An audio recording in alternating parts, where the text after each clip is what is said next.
Good morning, everyone, and welcome to this week's hot episode of Breakfast with Boom. I am your host, Mr. Boomstick XL, and as you can tell with the chat already on fire, this is going to be an epic show of monumental proportions, simply because I have put together a panel of very opinionated community members that, in my opinion, have some of the greatest quotes in the history of Twitter. But we're going to get right into the introductions now.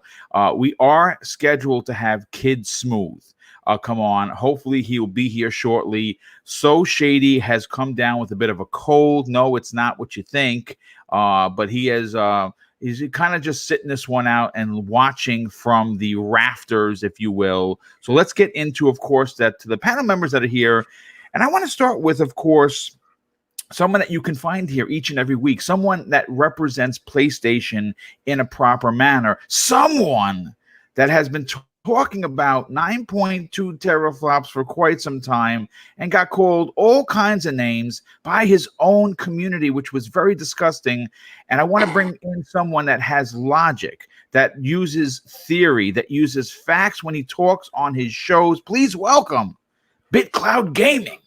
Man, you're too kind, man. You're too kind, Boom. But you already know it's all about teraflops. It is indeed. It's all about inside sources. No, I'm sorry.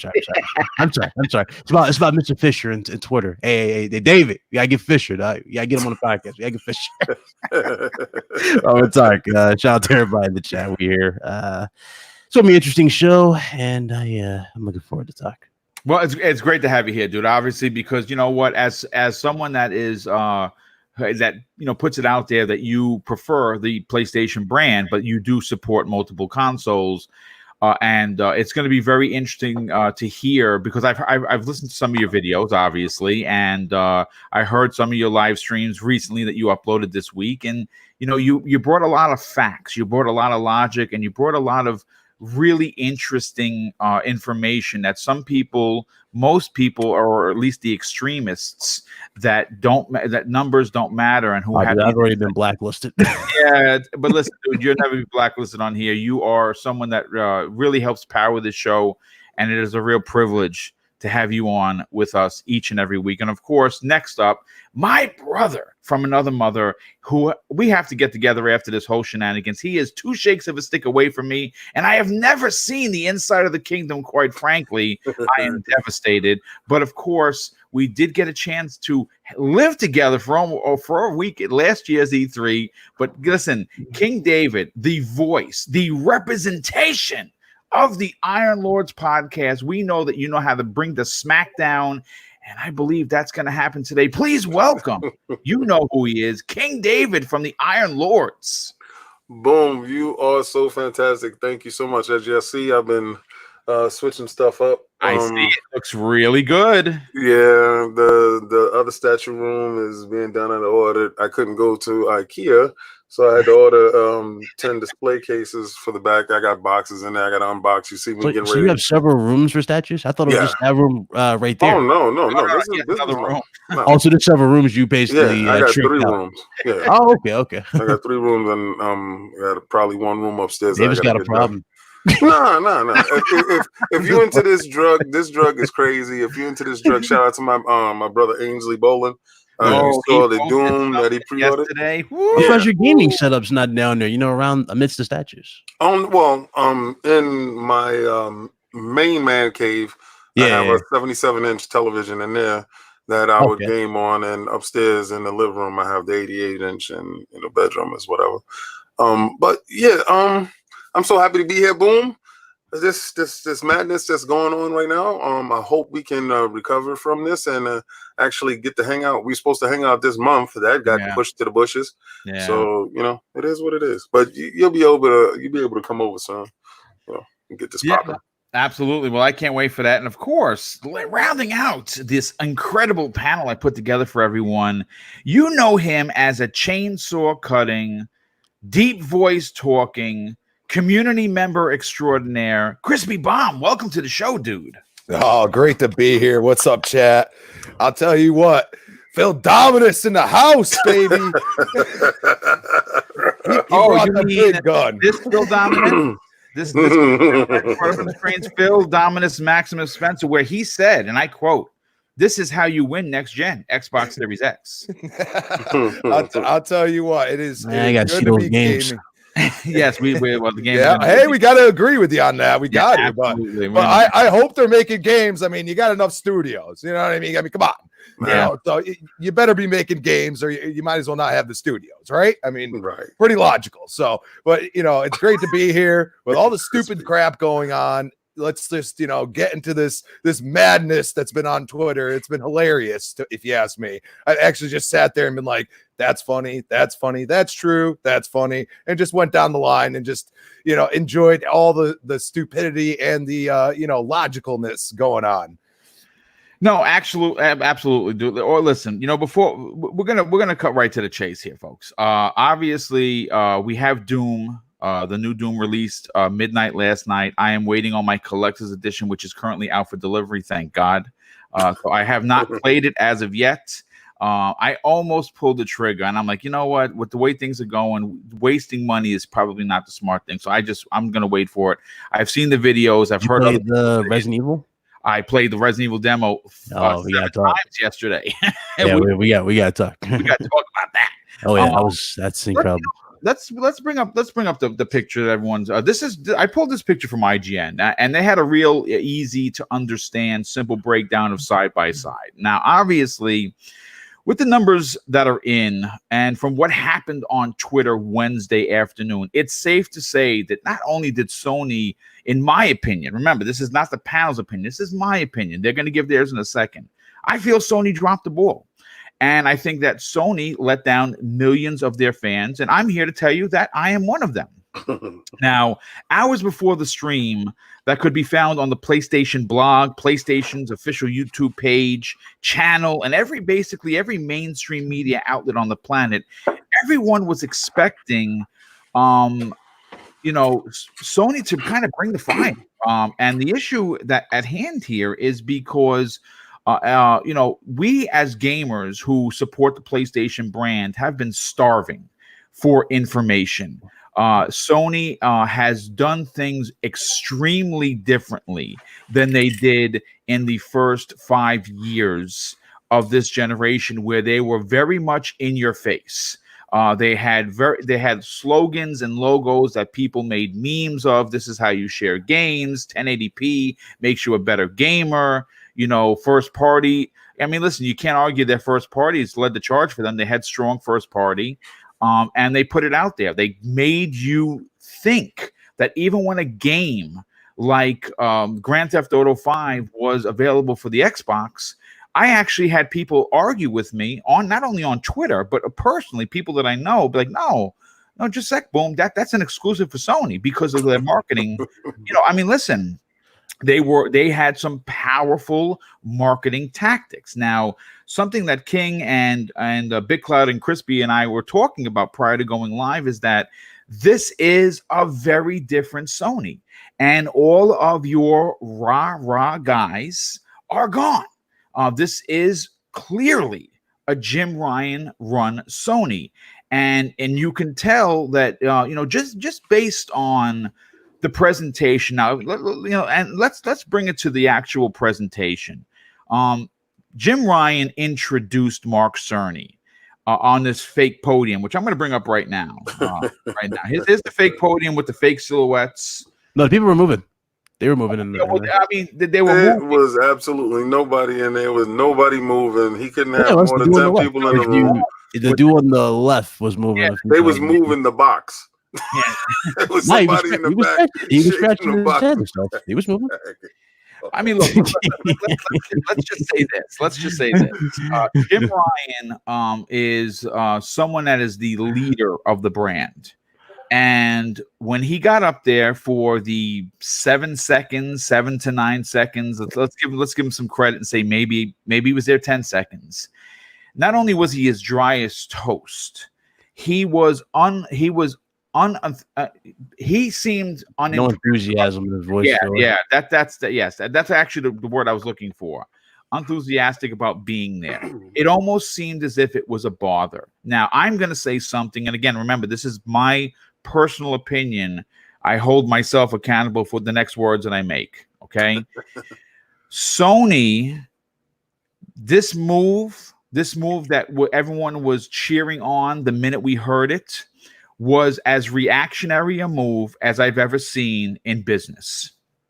And the reason why this was a reactionary move, because this was, I don't know, a blind swing at Microsoft based on what happened on Monday. And Monday, listen, when you have a third party come out, or and to your campus in Redmond, and someone like, obviously, some people will tell you that Digital Foundry is the gold standard when it comes to tech. And I would agree with that. I don't think I would argue with that, because both John and Ledbetter, they know their stuff, right? I might have said his name twice. They know their stuff, right?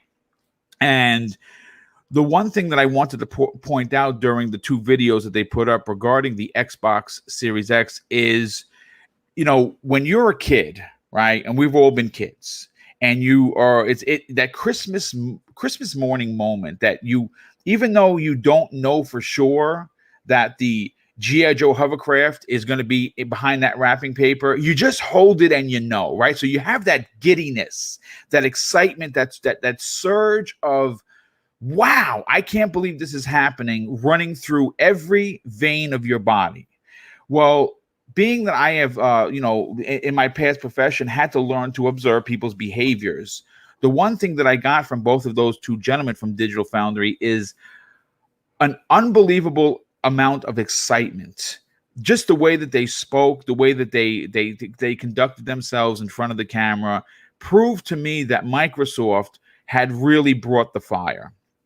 And allowing them to, build it and take it apart and have at it, basically. And the even though their video was great, the one that I found to be better, the one that I found that I've watched already 3 times, was Austin Evans' production of that his time at Redmond, because not only was he able to explain it in layman's terms, because I'm more of a gamer than a tech head. I just want to sit, plug and play, and I have no problem saying that. I'm very proud to say that. The way that he broke it down, you can tell as a gamer, himself was super, super excited. Now, as you can see by the screen I have up here, I posed a question. Well, what went wrong? A lot of things went wrong for Sony, simply because they don't have the same personnel in the position of marketing. They don't have the same people in position for messaging. They have starved the fan base, which, of course, again, I am one of them, of any information. And the information that they presented on this stream, I know that there were a lot of people that were talking in the chat that, well, just a second, boom, that was really for the developers. Well, here's the problem with what that whole logic. A tweet was put out, which is frequented. Their Twitter account is frequented by their fan base, right? And that goes for the casuals as well.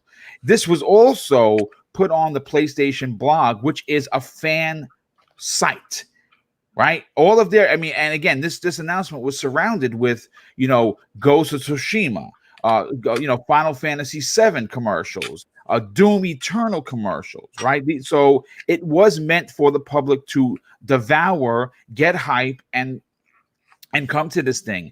And I gotta tell you, it was the 52 minutes of my life that I will never get back. It was packed with boredom. It was packed with big words that, even though I understood it, a lot of people completely tuned out. And because I was in the live chat on their YouTube channel, that crowd turned really quick, and for good reason. So I'll start with BitCloud. I want to go to you first, BitCloud, because obviously seeing your stuff on Twitter, you were talking some logic. You were trying to break it down in a proper manner. And even some of the Sony people wanted you removed from the conversation, which seems to be ridiculous. So, in your opinion, what went wrong for Sony on this stream event? Well, first of all, blame King David.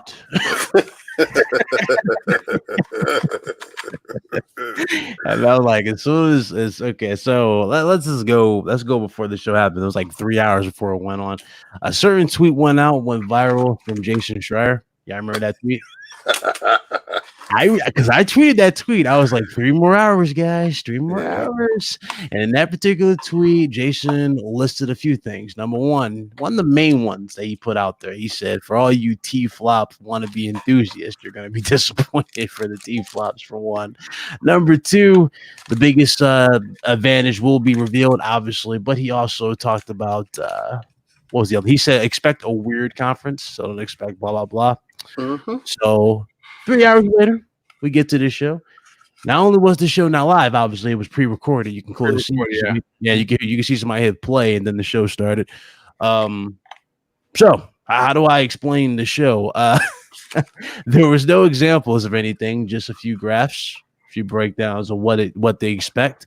Now, a lot of developers, to Sony's credit, a lot of developers have come out. You guys see it on Twitter. A lot of developers, well-known ones as well, have come out and praised Sony for this particular approach for PS5 and said that they're changing the game in terms of how games are being made and how efficient they are. But in terms of just the overall reveal and how they went about it, the one in February 2013 was more engaging to a public audience, right? To like a casual than everybody else. Like you kind of, even though if you didn't understand it, they at least gave you some examples. They played some games that, to help get the point across, type of thing, with images. That's kind of what they should have done here. And honestly, looking at this conference, I was like, did they really need to do this conference like this, or should they have remodeled this? Did it more like, in a more fan-friendly type of way, right? Like, diehard, casual way. Because, bro, the hardcore, we know what he's talking about. The casuals do not really know what the hell they're talking. We know what he's talking about if we don't fall asleep. Yeah, that type of thing. I don't want to interrupt your damage control here, your bandaging, but bandaging. You wrapping them up in a tournament. I see. I ain't wrapping them up because I'm about to get to the point. I'm just breaking down. Don't even try. I'm gonna get you. I'm gonna bring you. Let's wrap them up. Let's mummy wrap Mark Cerny. I'm gonna get you. Don't worry about it. So. Again, so in terms of the event, they didn't really do it in a fan service way. But let's get to the point here. As of right now, there are like how much news has gotten out for Xbox Series X? We know pretty much everything. We got the console reveal first. We got all the specifications. We got a proper detailed breakdown the day before this actual show. And in a world where everybody wants news for PS5, I just went to the video. You know how many people watched this video? Oh, it was like at the time that I watched it, I think it was 61,000 people. Okay. 61,000. It should be a couple of million. No, there's 100 million of you guys. Where's the millions at? I mean, at least break 1 million. It sounds like your game sales. So the total views of this conference, which again, the total views of this conference. Y'all ready for this? It's at 12 million. Okay. Holy cow! No, there we go. That's what I'm talking about. 12 million people tuned into this show. 12 million. This is, you know what? I expect that. Yeah, you expect that, right? Big worldwide brand. But here's the thing: when you look at the like to dislike ratio of this video, that's where we get into the issue. So, out of the 12 million who watched this, 286,000 hit the thumbs up. 109,000 hit that dislike. Wow. So again, that should tell you something. Overall, the way they went about this show is not. I wouldn't have went against this. I wouldn't even done it like this at all. I probably would have restructured this, show some gameplay. The fact they couldn't even show a PS4 game to show out these features, like Austin detailed with the Series X. Yes. That right there is even more of a weird, like, what the hell was that? And they focus so much on the SSD. Now, granted, the SSD sounds cool, but it's like, I don't even think we're going to be able to buy that. I don't even think, honestly, I don't even think we're going to be able to buy the SSDs right the gate, like the way Mark put out there. Yeah, I actually agree with what Austin said in his video.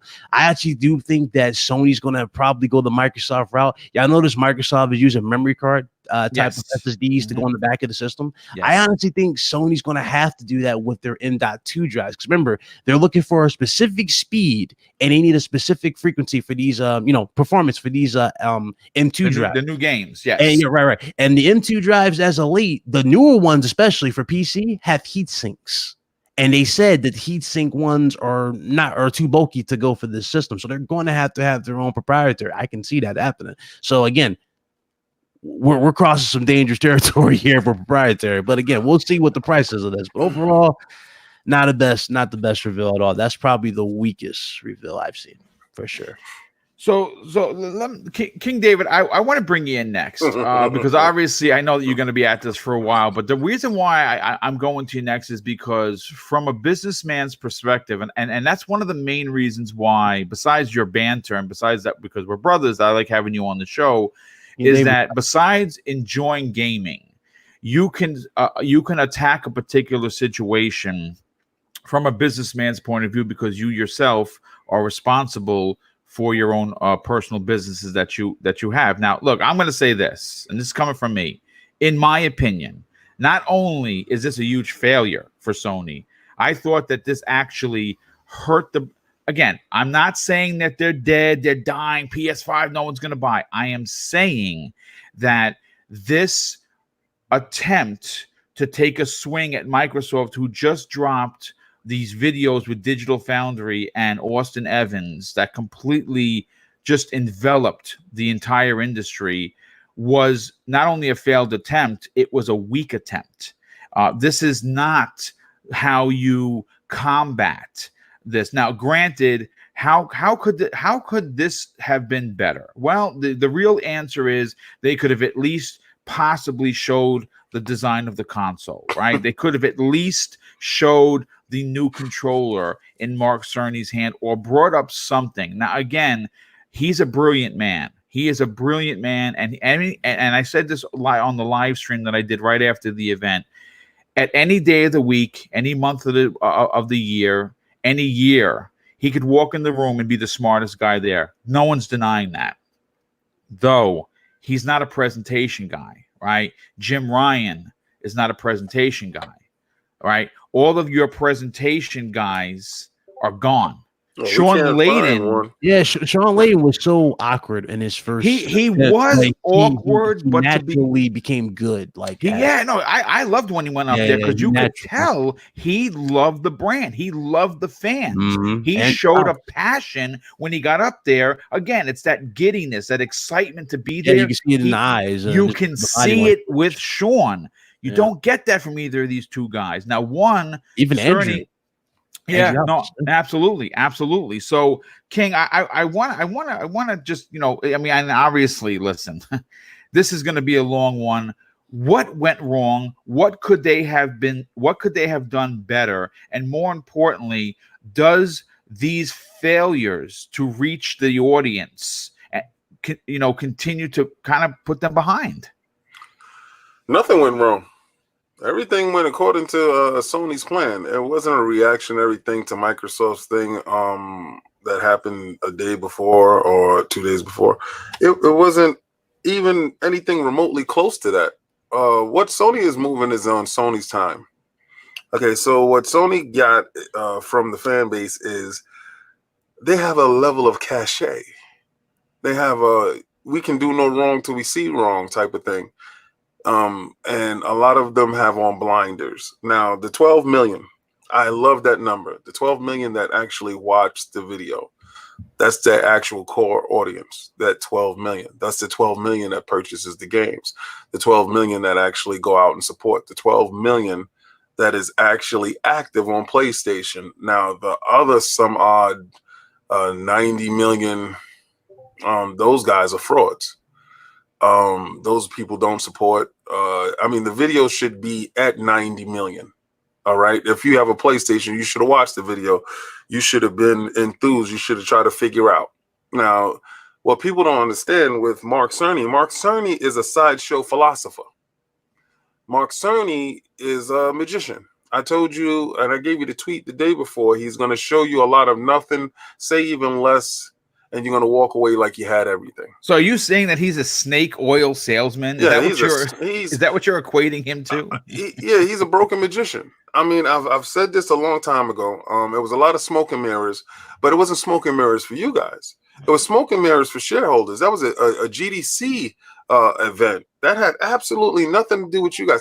And what they wanted to do was put eyes on it to show that they're relevant. So that's why I went out on their YouTube and their Twitter and all this other stuff. It has absolutely nothing to do with they really wanted you to tune in. Mark Cerny told you in the beginning, this is his philosophy of gaming. Mark Cerny is trying to, he's been doing this for a long time, trying to conform the world of gaming around his views. I thought the tech in the PlayStation 4 was decent tech, didn't think it was great tech. I thought the tech inside the Xbox One, the original, was bad when it came to the allotment of things and who was running it. Now, going forward, we see the PlayStation 5 tech. The solid state drive in the PlayStation 5 tech is very small, but it's fast. Right. Yeah. It's like a running back, right? It's not 1 terabit. So you got to ask yourself, how much is used for the user interface? How much of this is used for X, Y, and Z? So what Mark Cerny is that the PlayStation 5 is a truly unstable box, is a variable. The top end number is 10.3. Right, but that's on boost mode. That's boost. Yeah. He didn't tell you the baseline. See, this is where the magician. Yeah. This is where the magician comes in. Yep. All right. So he showed you sleight of hand. He showed you the top end number, but hid the bottom end number. Yep. All right. So they don't tell you that you can't reach these numbers without it being cooled properly. What's the cooling system inside the system? Where are the heat sinks? Where's the schematics of the system? These things was not going to be shown to you because I don't believe they have mapped out everything. This is theory. He was Einstein in front of you. He gave you theory. He gave you projection marks. He gave you what happens with a shader. He gave you all this stuff, but actually you walked away with zero. You walked in with less than you had. You was taken. You were hustled. So you out here believing that, oh, they're the fastest, they're the quickest, because they're not the powerful. Because what happened before? I thought it was all about power. But then when Phil Maximus Spencer, Phil Dominus Maximus Spencer told you he's never letting the power narrative go.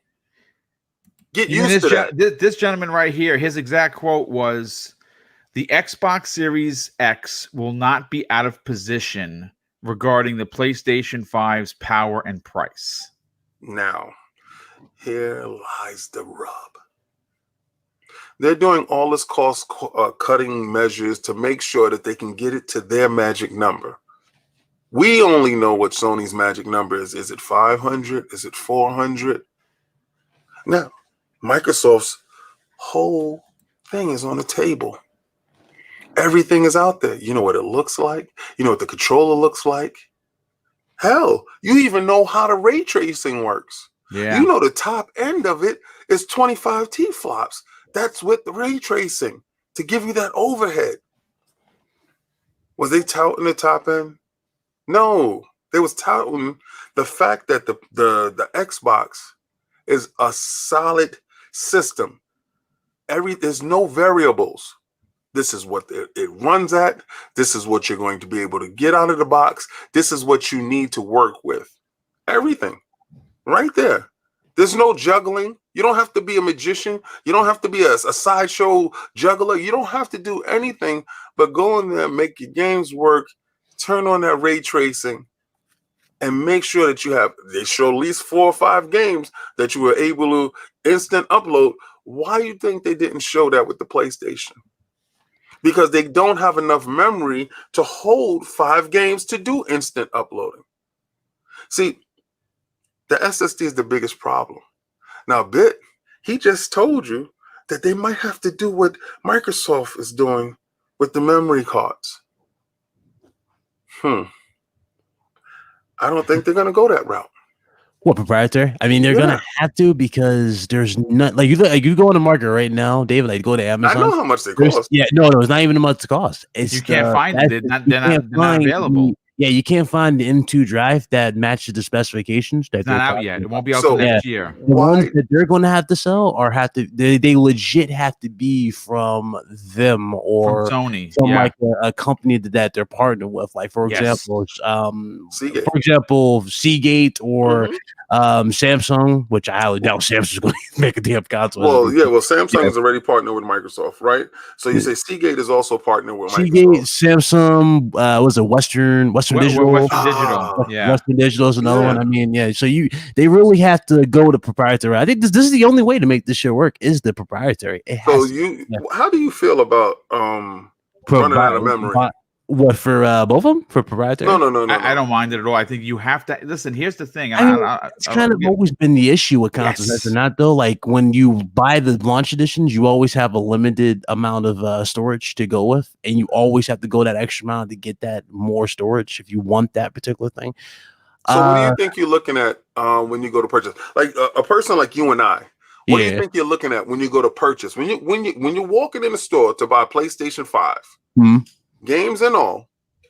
What are you looking at? What are we looking at here? What do you think your number is? For me, it's $1,000. And what do you think you get for your $1,000? Well, I'm gonna get the console for $5. I'm gonna get it. I always get a second controller. I always want a second controller. I'm going to buy every launch game that's available, so whatever that's going to cost. And then, of course, if there's a separate memory stick card, whatever you want to call, I'll be buying 1 or 2 of those as well. So it's going to be, for me, because I'm a diehard fan of gaming. I'm the PlayStation 5 launch day for me. It's $1,200. Yeah, I don't even think you're spending $1,200, to be honest with you. Like, because the way this console's looking, they're going about, like, it feels like they. Again, if you go back to my video with the 9.2 priced at $400, it feels like that was a great video. I encourage people to check it out because that was well before any of these announcements. It feels like they're going with the cheaper route, but maximizing performance out of it in general with the SSD and everything. So I would say more likely the target price point for this console is probably going to be $400. Just off of that, and the controllers and games. Now we don't even know how many launch titles are going to be available at launch, right? But I'll say 2 games. That's another 100. I was going to say 4 because I'm hopeful. I mean, I would go with the 2. After what I just saw from Twitter, and I'm not sure how true this is, but if it is true, 2021 is going to be pretty fucking insane for PlayStation. I would agree. Game drops, but I'll say 2. Just because you never really know with the launch titles. It's always like hit or miss. You think it's there, and then it comes out like close to the end of the. You know what I'm saying? Close to the end. You said all right. So you said 2021 is supposed to be really hit of them. I really think 2021 is going to be a huge year for the PlayStation 5 because that's when I think they're going to drop. Because I think honestly this year. Oh, you think they're not going to drop on time? You think it's going to be 2021? They're not going to drop this time. They're not because around this time you already saw Silicon. Around this time, you already saw form factor. Around this time, you already was getting close. Yeah. See, when you're talking about somebody's preparing to launch, the only thing that's a variable with Microsoft right now is price. Right. That's it. You have everything. The cards is on the table. You're going to see games. Yeah. So when that E3 week shows up, it's going to be nothing but games, price. The question is, though, would Microsoft even launch on time too, though? Because everything that's going around. Confirmed they confirmed that. Phil Spencer going to be legit on time. Full. No, didn't they said there was a I got that. Let me answer the question to that because both Phil Spencer and AMD themselves, they both had blog posts that went up. And AMD said that it clearly at the end, again, I talked about this on the Tuesday Xbox Factor, the special edition on that one, where it clearly says we look forward to a very successful holiday launch. Now, the Thanksgiving thing that came from Xbox India, and that was pulled back. Major Nelson actually went out on Twitter and said, "No, just a second, that was wrong." So I don't know if they let the cat out of the bag early. Yeah, that's how I was wondering. Like, is that still have weight to it? You know, because they took it down. But like, get your behind over there. Who the hell? Tony got fired. But you know what? Real quick, before I lose the ability to catch up, let me just catch up on some of the super chat, and I'll let you continue, BitCloud. Just give me 1 second. Eagles fan 76 drops an outstanding, very generous $5 super chat and says this: Sony started the T-flop war in 2013. They let their out-of-control fanboys control the messaging, getting everyone's expectations up. Then they sent that press conference out. I mean, that's a good point. And Robert Jones, who continues to just bless me with his unbelievable generosity, drops a $12 super chat and says this: just showing some support. Damage control happening out here is crazy. Yes, I have to agree. And let me just one or two more. Give me a second, gentlemen. Okay, K Asante. First of all, thank you so much for being here. Really appreciate it. He drops a $10 super chat and says this: I don't get the false facts. 2 teraflops difference isn't much, really. For context, the base PS4 that people love is 1.84 teraflops. PS5 had 3D audio. Xbox has talked about ray tracing audio. People forgot. Well, look, I'll let the gentleman here answer that question. I'll come back around. Pixelbit G. Yeah, Pixelbit G drops a $5 super chat. Hey, dude, thanks for being here. He says Sony will have an expansion drive. Also, did anyone notice Sony was not confident in ray tracing? Bullish PS5 can do some reflections. Sounds light. And Spider-Man drops a $2 super chat. Dude, thank you for being here. Super appreciate the generosity. He says there's a rumor that the SSX could launch in September. Well, if it does, sign me the F up right now. Big Cloud, let you finish your opinion on what you're responding to King David. Yeah, so he said $1,200. So again, I say $400, probably more likely for the console. 2 games, another controller, and these SSD. Really, the question is, you're thinking more like 800 than 12? Probably 800, 6 or 800. 700. It really depends. The big question mark is how much are these proprietary SSD? I think they're going to be. I think both of them. And this is we got the size to account here, and that's I think that when these companies are going to make a deal, they're going to buy a certain amount that are going to lower the cost up front for the consumer. I know there are people out there saying, well, boom, it's going to be $120 or $130. No, $49.95. I don't think so, King. I don't think we're going to touch. I think that both are going to be $80. Yeah, we can't touch $300. We can't. No, you can't.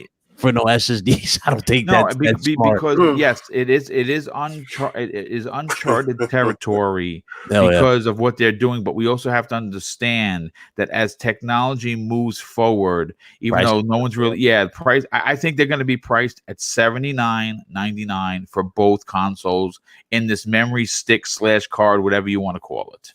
I would love that, but I was also on the short end of the memory stick with the PlayStation 3 and the PlayStation 2. They clobbered us. I paid $100 for my PlayStation 2 memory stick. So $149.95 is going to be my price on that because it's solid metal. It's a great little piece of tech. You don't actually need it. You're going to have to need it later on. You don't need it day one walking out the store.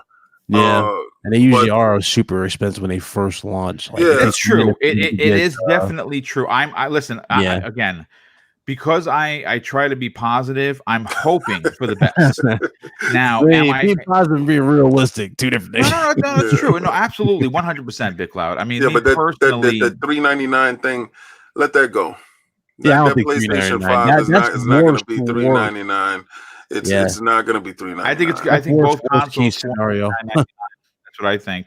$49, $500. Yeah, $500. Yeah, I honestly believe so, and I do not believe the X comes in at $5. I think it's $50 more, $50 to $70 more. It might be $579. It might be in there. to justify the cost. Is a lot of is a coolant in there plus a fan. There's a lot of stuff going on in these boxes. I mean, don't get me wrong.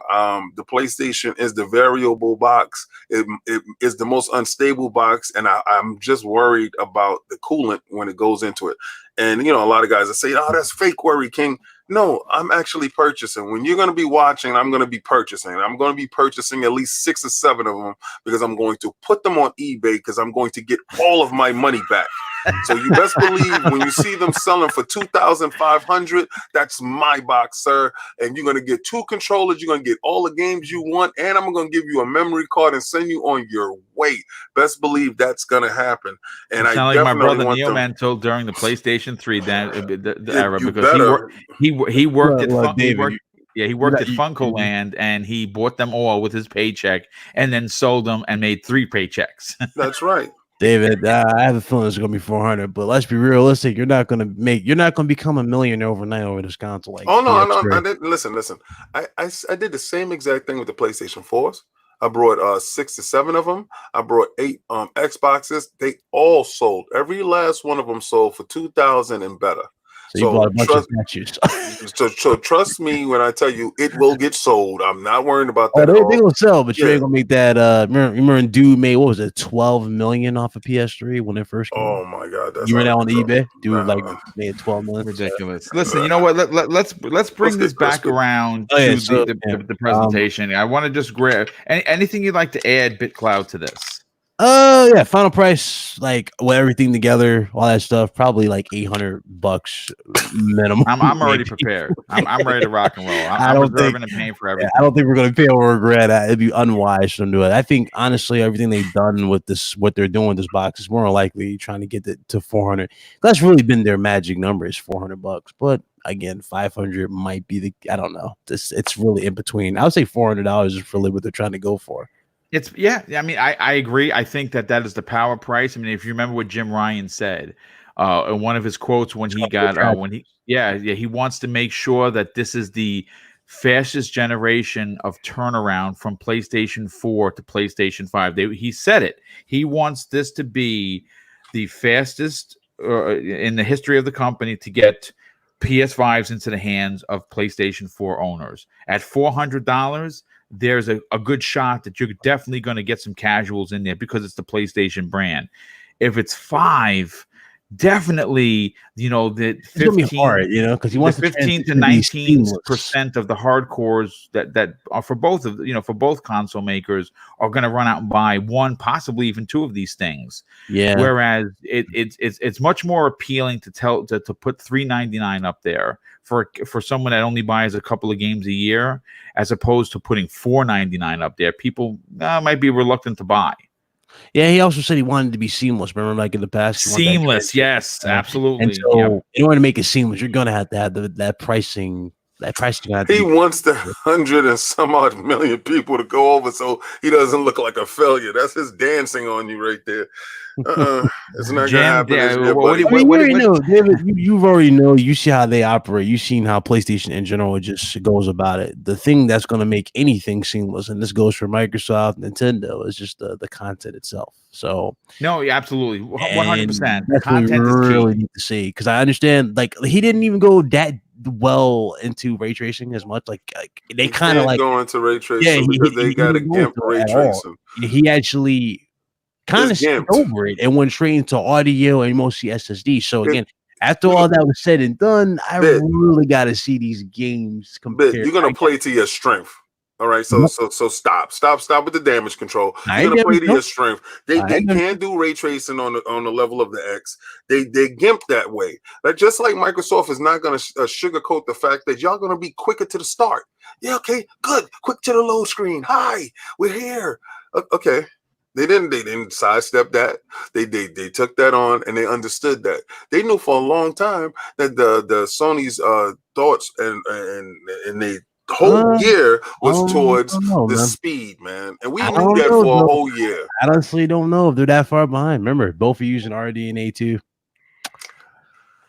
Yeah, you gotta get. I'm just saying. I would rather, honestly, like, I'd rather see the comparison between both. Like, I'd rather see the results of whatever the hell they're talking, like everything. You know what I'm saying? I'd rather see the examples. The game. Well, I'm going to tell you this, Big Cloud. What I expect, and King knows who I'm talking about. I won't give our source live on the air. I would never do. But King knows the source I'm talking about, and he told us specifically that Microsoft has weeks and weeks of content ready to drop at the click of a mouse.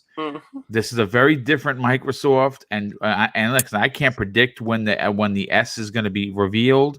Yeah, though I do have it on semi-good authority that Digital Foundry saw it, and they did the same thing that they did with the X, where they were taking it apart and they were talking about specs, and they showed it live on the camera, what it looks like behind it, the controller, and that is ready to go.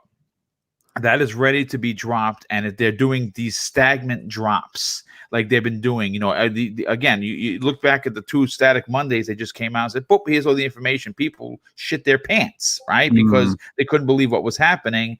And this is, again, I still say it, and I'm going to stick to it, that this whole thing that happened on Wednesday for Sony was reactionary. They got their fan base very excited, very hyped. There's 12 million views on the most boring conference I've ever seen in my entire life. And I go to show the fucking, like, literally this console, they want anything for this con. They want any news, and this, again, they just didn't capitalize on it, which is ridiculous. No, I agree. I agree. And whatever Microsoft's going to show with their shows, again, those 15 studios, I really want to see what those studios are working on, but we're going to get it. I saw the E3 conference is going to be all games. Yeah, but I saw a little damage control, and I'm surprised David didn't bring that up. Regarding a certain game that Playground Games showed.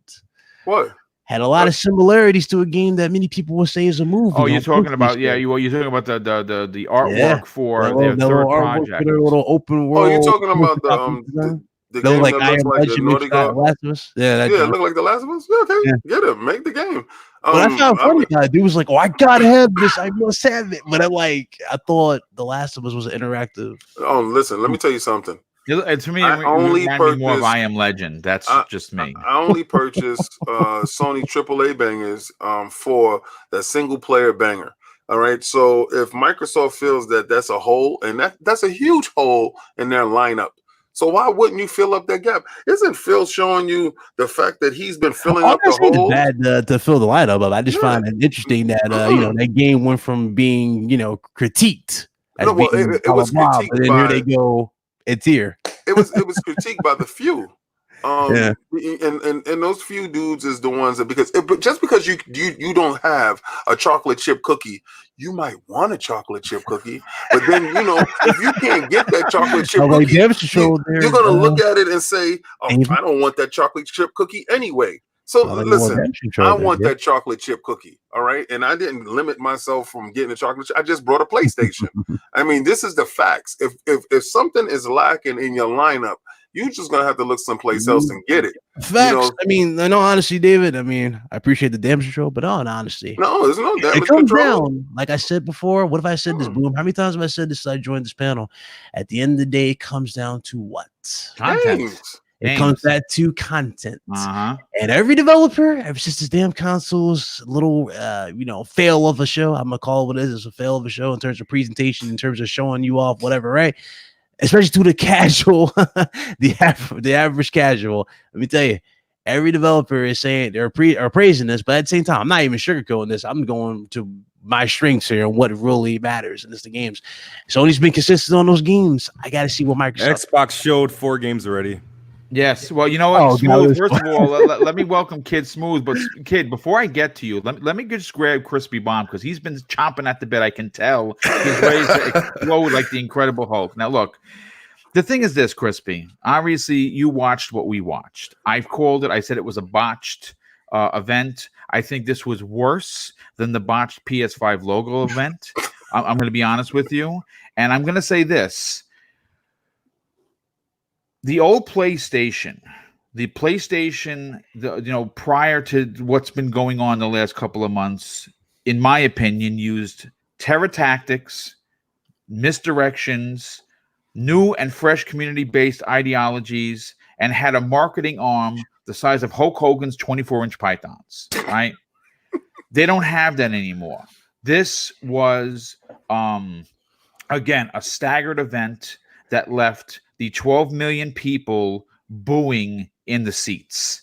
And, again, we're seeing two companies move in different directions. Now, granted, I take nothing away from the stout first-party lineup that they have coming this year, and they're going to be coming to the PlayStation 5.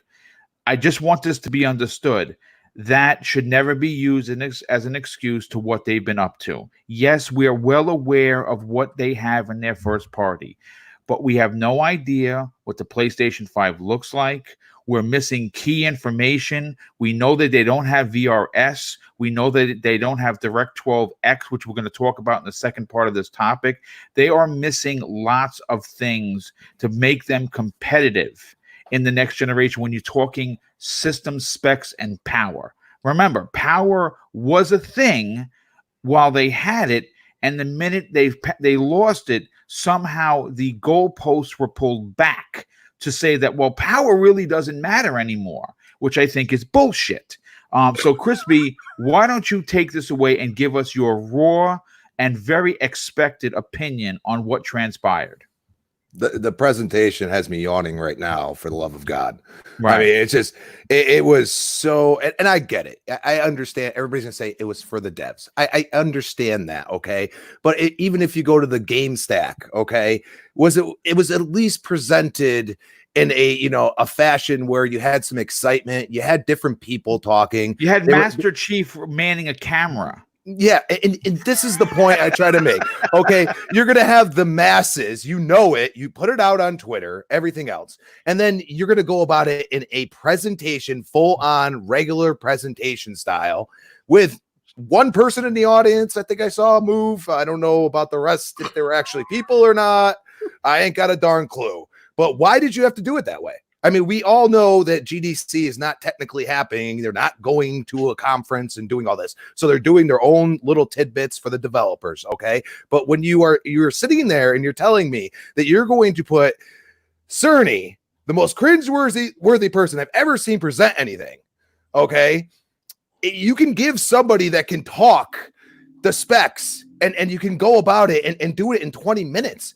You spent 50 minutes, 20 of them, if not more, we're talking about one part of the console, which is the SSD. Mm-hmm. I mean, are you kidding me right now? And top it off, regardless of the presentation and who presented it, there was zero excitement level, zero. And you hyped it up like it was going to be exciting. You have to be kidding me. And you know what? This did not make me say, I want a PlayStation really, really bad now. Did it make even people that, are going to buy it anyway say, yes? All I saw was a bunch of hippity hoopla, man. That's what I saw. Okay. And I'm going to tell you, there's a lot of buzzwords like legacy. So everybody's like back combat. Well, all I saw was PlayStation 4 and PlayStation 4 Pro. Here you go. Here's the logo that was brought up. What is this legacy mode? What does this mean? Really? Like, I don't know, personally, but what I see is that, it might not even run to the peak specs. It might run at a certain level because they have basically put modes into the system. I don't know. You know what I mean? I'm just going off of what this was shown. So, dude, my bad. Yeah.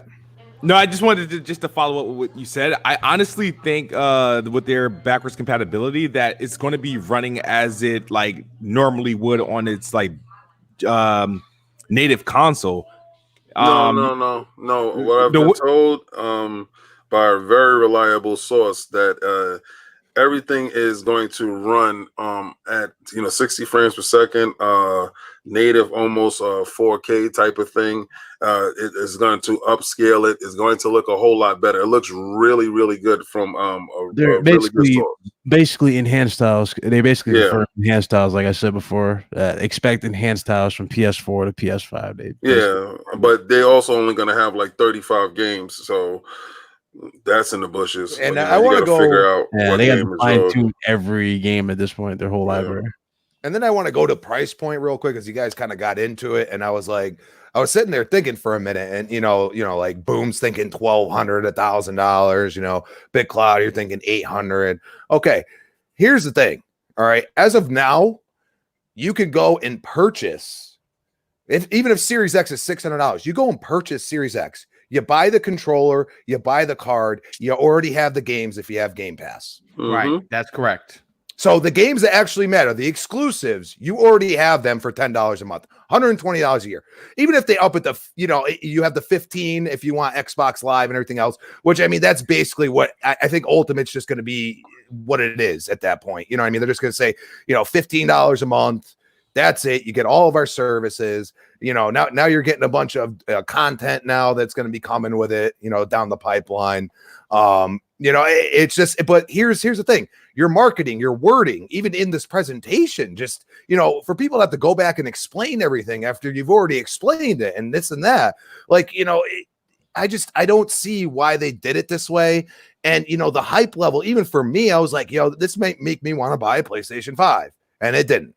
And it comes down to exactly what Big Cloud said. Why didn't you show us at least, a little tidbit of a game running on it? Or right. you know what I mean? The casual who tune in. I mean, 12 million people who watch this. I mean, these aren't 12 million devs. You know what I'm saying? It's not 12 million devs showing up and just conveniently here. Nah, these are fans who wanted to see more, especially the newer ones. They wanted to see what's up, and there was nothing. Sony already knows they got you in pocket, so they don't got to do nothing extra for you. I mean, that is true. They are a market leader. They are a bigger, stronger, worldwide brand. That is a fact. But at the same time, it's like, when people are starving for info, like they have been for this time. No, they have to learn now. And it's like they have to be taught. Yes. Microsoft thought they had it in pocket too. They have to be taught. They have to, they have to learn to stop taking you for granted. They have to learn to stop putting stuff up, and you're just gonna fall for the dog and pony show, because at some day you're gonna or the banana in the tailpipe. Yeah, and you're gonna wake up. Don't fall for that banana in the tailpipe. Crispy went there and said, I might walk away with a PlayStation if they come with the stuff. And he sat there and he saw the magician show. And he said, this isn't the stuff. This is not what I was expecting. You went to a good restaurant and you was expecting to eat the fine dine. Now, I know Mark Cerny's philosophy. This was a philosophy show. His philosophy on speed, his philosophy on how we view games, his philosophy. He is permeating his philosophies all through Sony. Get used to this. It's not going to switch overnight. You're not going to go right back to how it used to be. No, I think you already crossed that bridge. When you can't find who made you great, and you're going to look back to be great, they don't know those steps. So they're making their own steps. Now, I thought this was a great show for a GDC. I thought this was a great show for devs. I did not think it was a great show for the layman, but they wanted the views on it to push the narrative. Now, you have a lot of guys running around there with the 10.3 teraflops, and you have dudes running around there with it's faster. Good. That's what they wanted to do. That's what they wanted out. They did their job.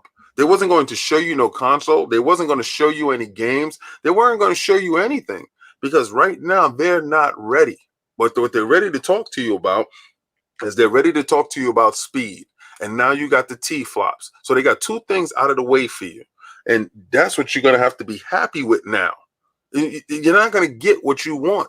But maybe 2 months down the line, maybe by the time June comes rolling around, you get that game that you were talking about. You get that controller with the back stuff to it, or you get a form factor. If they wait that long to show you that system will not ship this year. Yeah, you really make a great point there, because we did hear after the event that Sony was confident they would ship, but King really does bring up some great points. Now, there were some speculation from certain insiders, real insiders that have the, that do the analyst stuff. Like, that's way out of my wheelhouse. But a lot of these bigger analysts were putting articles out that they didn't believe either of them were going to ship due to the current world situation. And of course, Phil Spencer got out there and said, no, we're ready to ship. We're going to be shipping. And then AMD confirmed that by that blog post. Now, the reason why I think that there's validity to what King is saying, the Xbox Microsoft staff have had demo versions of the Series Home version since November of 2019. So, we saw Digital Foundry take it apart. We saw Austin take it apart with the magnets and put it back together. And I honestly think that they're closer. The fact that we haven't seen what the PlayStation actually looks like is concerning for sure. I don't know if this is a heat issue. I don't know if they're having any issues building it. I cannot wait to see what this thing looks like. But Kid Smooth, I want to bring you back in here. And Crispy, I'll come back to you in a sec. But let me just catch up on somebody's super chat before I cannot see them. Xbox Battlegrounds drops a $4 super chat and says this: is PS5 even going to support VRS and machine learning? I don't know. They didn't mention it. I thought that would be something geometry. They're going to support it. They're going to support a format of it or something similar. Robert Olson shows his generosity once again and drops an outstanding $10 super chat and says this: didn't the devs have kits already? Pretty sure that they have, to be honest with you. I'm almost positive they have, because they said that they were running very loud and very hot. And that's confirmed from several devs. Now, what that means, well, I'm not a dev, so I don't know. And Atrocity Knights drops a $5 super chat. Thank you so much. He says, I just bought Doom Eternal for the X because I can assure that it will run seamlessly on the Series X. Will it make the PS5? Will it make the PS5 100? Probably not. I don't know. I'm waiting on my Doom Collector's Edition. I just got the notification. It should be here shortly. So if you hear the bell, that's probably it. But Chris, Kid Smooth, listen, kid, you like a champion prize fighter, like an MMA martial artist specialist, has been out here in the last 12 hours showing that strong right arm of yours. And your stream regarding this was awesome. You have had a lot to say. I've seen some of the screen captures that you have taken with people trying to spin this as to, well, because it's the SSD is faster, it's a better console, which I find to be moronic at best. If you are in that camp, don't do that, please. At least don't say it publicly, because I will screen cap it and save it for a rainy day. But kid, I think Sony shot themselves in the foot. I think they have been stumbling and bumbling, and I think Microsoft has taken a page right out of Sony's book and has been dominant in their messaging, in their marketing, and in their fan excitement and engagement. What the hell went wrong with? Oh, he stopped out for a second. Oh, okay. So we'll get Kid back real quick. Crispy Bomb, is there anything else you would like to add to the particular what you were going to say? All I got to say is at this point, and we're days out, and they have an opportunity to kind of reel it in, maybe show something. Maybe you could even just show a demo of Last of Us 2 running on PlayStation 5, something like that. You know what I mean? Like, you have an opportunity to kind of ride the tide and say, okay, we kind of screwed up, but we can do something more here. I just think they're so silent. I feel the reeling, and I know BitCloud went and said, 400. In this current world situation, I don't know if that's feasible. I mean, I think Series X might be more than they wanted it to be honest with you. So it could be. Very well could be. Yes. Because the only thing I think of is that they've moved their manufacturing from Japan to China at one point. Microsoft's had partnerships with two companies, Foxconn. I still can't remember the other one, but it's the problem is that Foxconn and the other company, they have multiple manufacturing areas that like South America doesn't seem to be hit quite as hard as all these other areas. I'm actually hearing that being warm outside actually helps with it, and it kind of slows it down.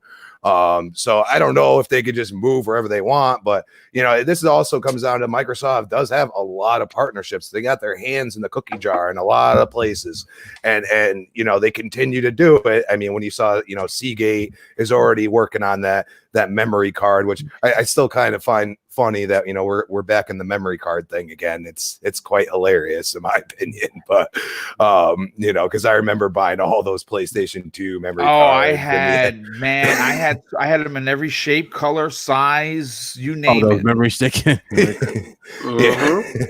So bought them in droves and they became see-through, translucent. Yeah. Oh my god, dude, I had them all. Dude, it was great. Listen, what I want to do is, because we are an hour and 5 into the show, right? And I expected this. What I'm going to do is keeping with the same topic, but coming at it from a different angle. I want to first thank Geekhead188 for the outstanding $2 super chat. And he says, will the PS5 have a smart delivery system? Here's the thing, dude. I honestly don't know. And the reason why I can say that, I would like to believe that Sony is going to be pro-consumer in this particular fact is because, Microsoft is doing it, and because someone like CD Projekt Red has already come out and said, no, hold on, the X version is going to be free. It's going to get updated. We may not be available at launch, but when you get it, it's free. Now, they said that about the Microsoft machine. I don't know if that's taking a shot at Sony. I don't know if they are... if what Sony's going to do.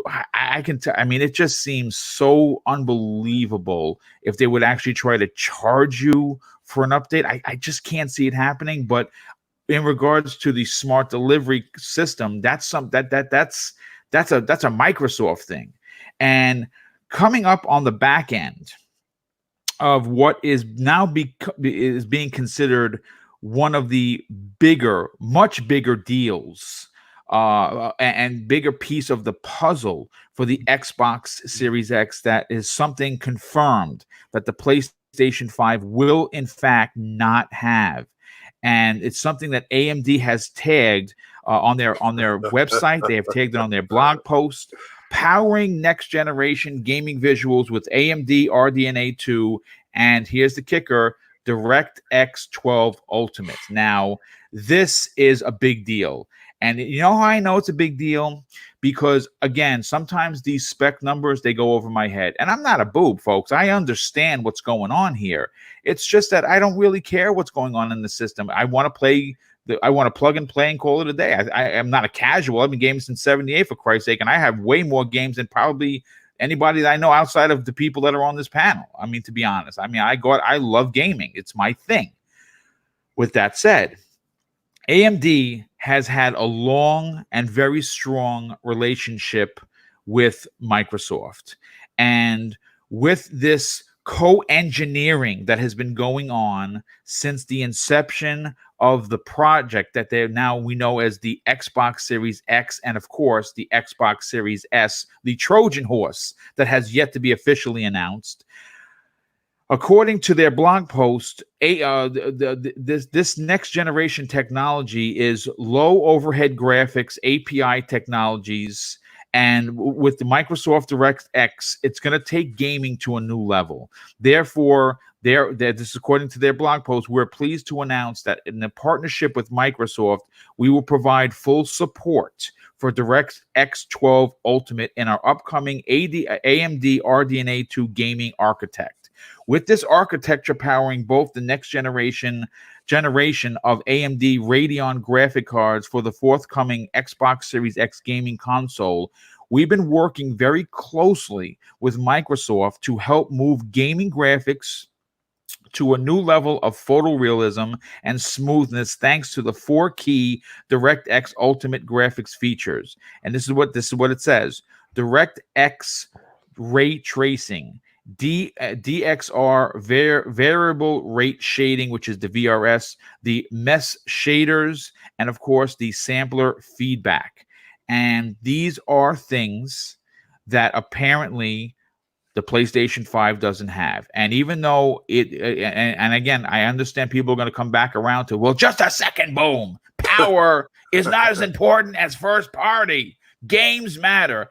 And I will agree with of course, everything that Big Cloud said. There's no denying that Sony has a current advantage in ideology when it comes to their first-party games. We know what's coming this year. They're amazing. No one's doubting that. We have good, I would say we have it on good authority that when Horizon Zero Dawn 2, one of my most anticipated games of next generation, drops, I'm going to have my jaw taped closed with duct tape because it's going to be that gorgeous. No one's taking away that from that fact. But we have to bring this back around, King. Power mattered once before. For me, power has always mattered, and it's going to matter in a way that we're starting to see things announced. And again, it's those very calculated ninja-like drops from Redmond regarding the information that when it's a tit for tat. Sony bumbles and AMD drops this information. So Phil Spencer drops a blog post, and this DirectX Ultimate is a big deal. And you know who confirmed this for me? Because I love his channel and I love the way he articulates himself when he's on RDX, is D-Batch. D-Batch is not only the one-stop shopping of gaming knowledge, he is the one-stop shopping of technical knowledge. And I DM'd him privately to find out what his opinion was regarding this. And he simply said this: it's a big deal. And that tells me, coming from him, who's a tech guy, who has a massive rig PC and can talk tech with the best of them, if he's this impressed, I think all our jaws are going to be dropped. So, King, I want to go to you first.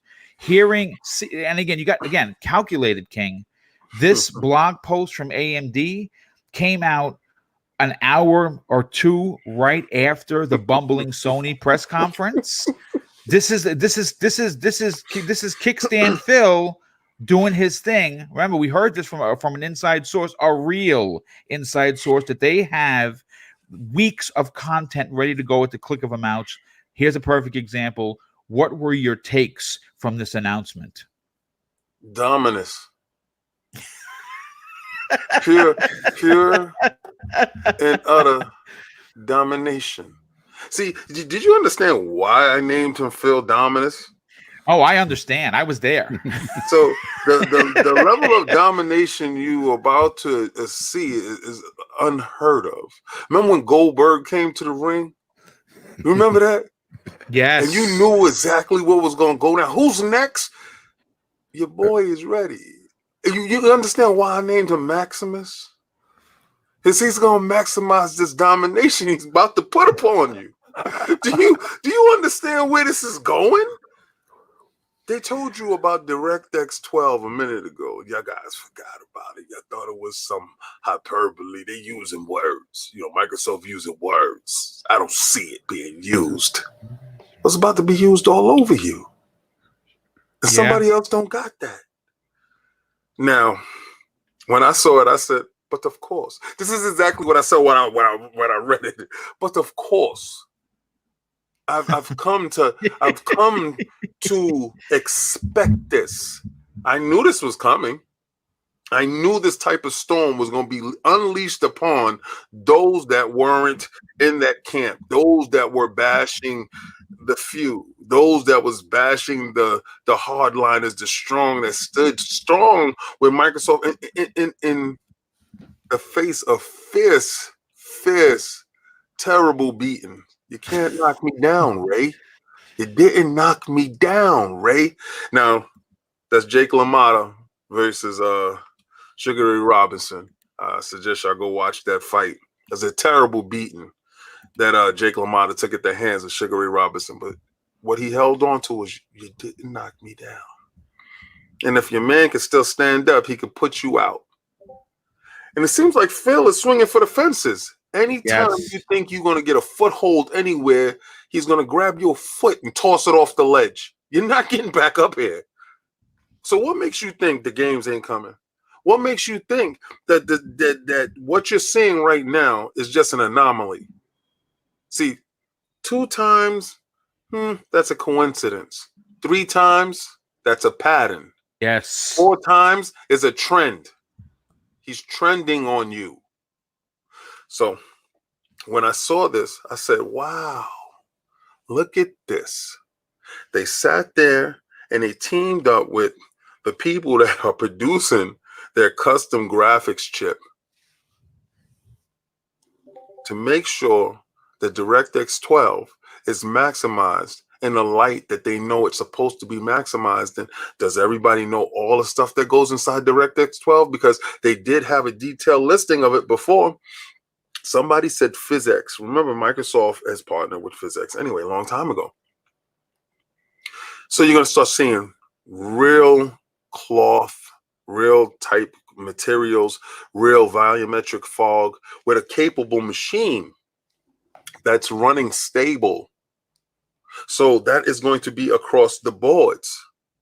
You know, somebody said something about CD Projekt Red, that when they purchase the game Cyberpunk, that they have no fear because that game is going to be an upgrade on the X. And they didn't hear that from Sony's cabinet. They're trying to figure out if it's possible. That's another little nugget that's there, that's sitting on the table. When I saw this, I said, of course. Oh my goodness. BitCloud? I mean, look. Here's the thing. Here's the thing. Gaming is a man of results. I just got. I'm all about results. Not speeches. You know, look, BitCloud. Obviously, you're here because obviously you bring a lot to the table, and obviously, you know, you fairly talk about both consoles. I think that you represent Sony in the way that it's a proper manner. You don't attack it from a fanboy point of view. But I mean, obviously, look, we know there were a lot of things left off the table during this Sony 52-minute Borefest, and he spent, I think it was 18 minutes on the HHD, the HDD and the SSD, and it felt more like a college course than it did like a presentation. And again, maybe because it wasn't meant for me. It's not meant for me. Devs walked away with this like hopping and skipping, and I hear you. I totally get it. But it's in what I believe to be an almost guaranteed calculated move, like King was saying, that, you know, once and twice is a coincidence, third is a pattern. Just like a serial killer, right? You know this. And I know, well, I don't know. I was never involved in any serial killer investigations, but you know patterns and you know MOs. You know this. Yes. My question to you is, with what we don't know about the PlayStation 5, followed by another bomb announcement by AMD, and like I said, this is, even though Sony is working with AMD, this partnership with Microsoft is a much bigger back-end deal than any of us could ever imagine, simply because they co-engineered this box with them, and I brought that up numerous times on this very program, as well as other shows that I do, that, you know, we've heard Sony was obviously working with, and there's a big difference from working with AMD than co-engineering your box. And this is another version of, wow, a power move by Phil Spencer and AMD to get this information out. Is DirectX 12 Ultimate a game changer and potentially a backbreaker for the PlayStation 5? Is it a backbreaker? No. Game changer for them? Sure, because it's easier for developers. Right. But again, I'm a man of results.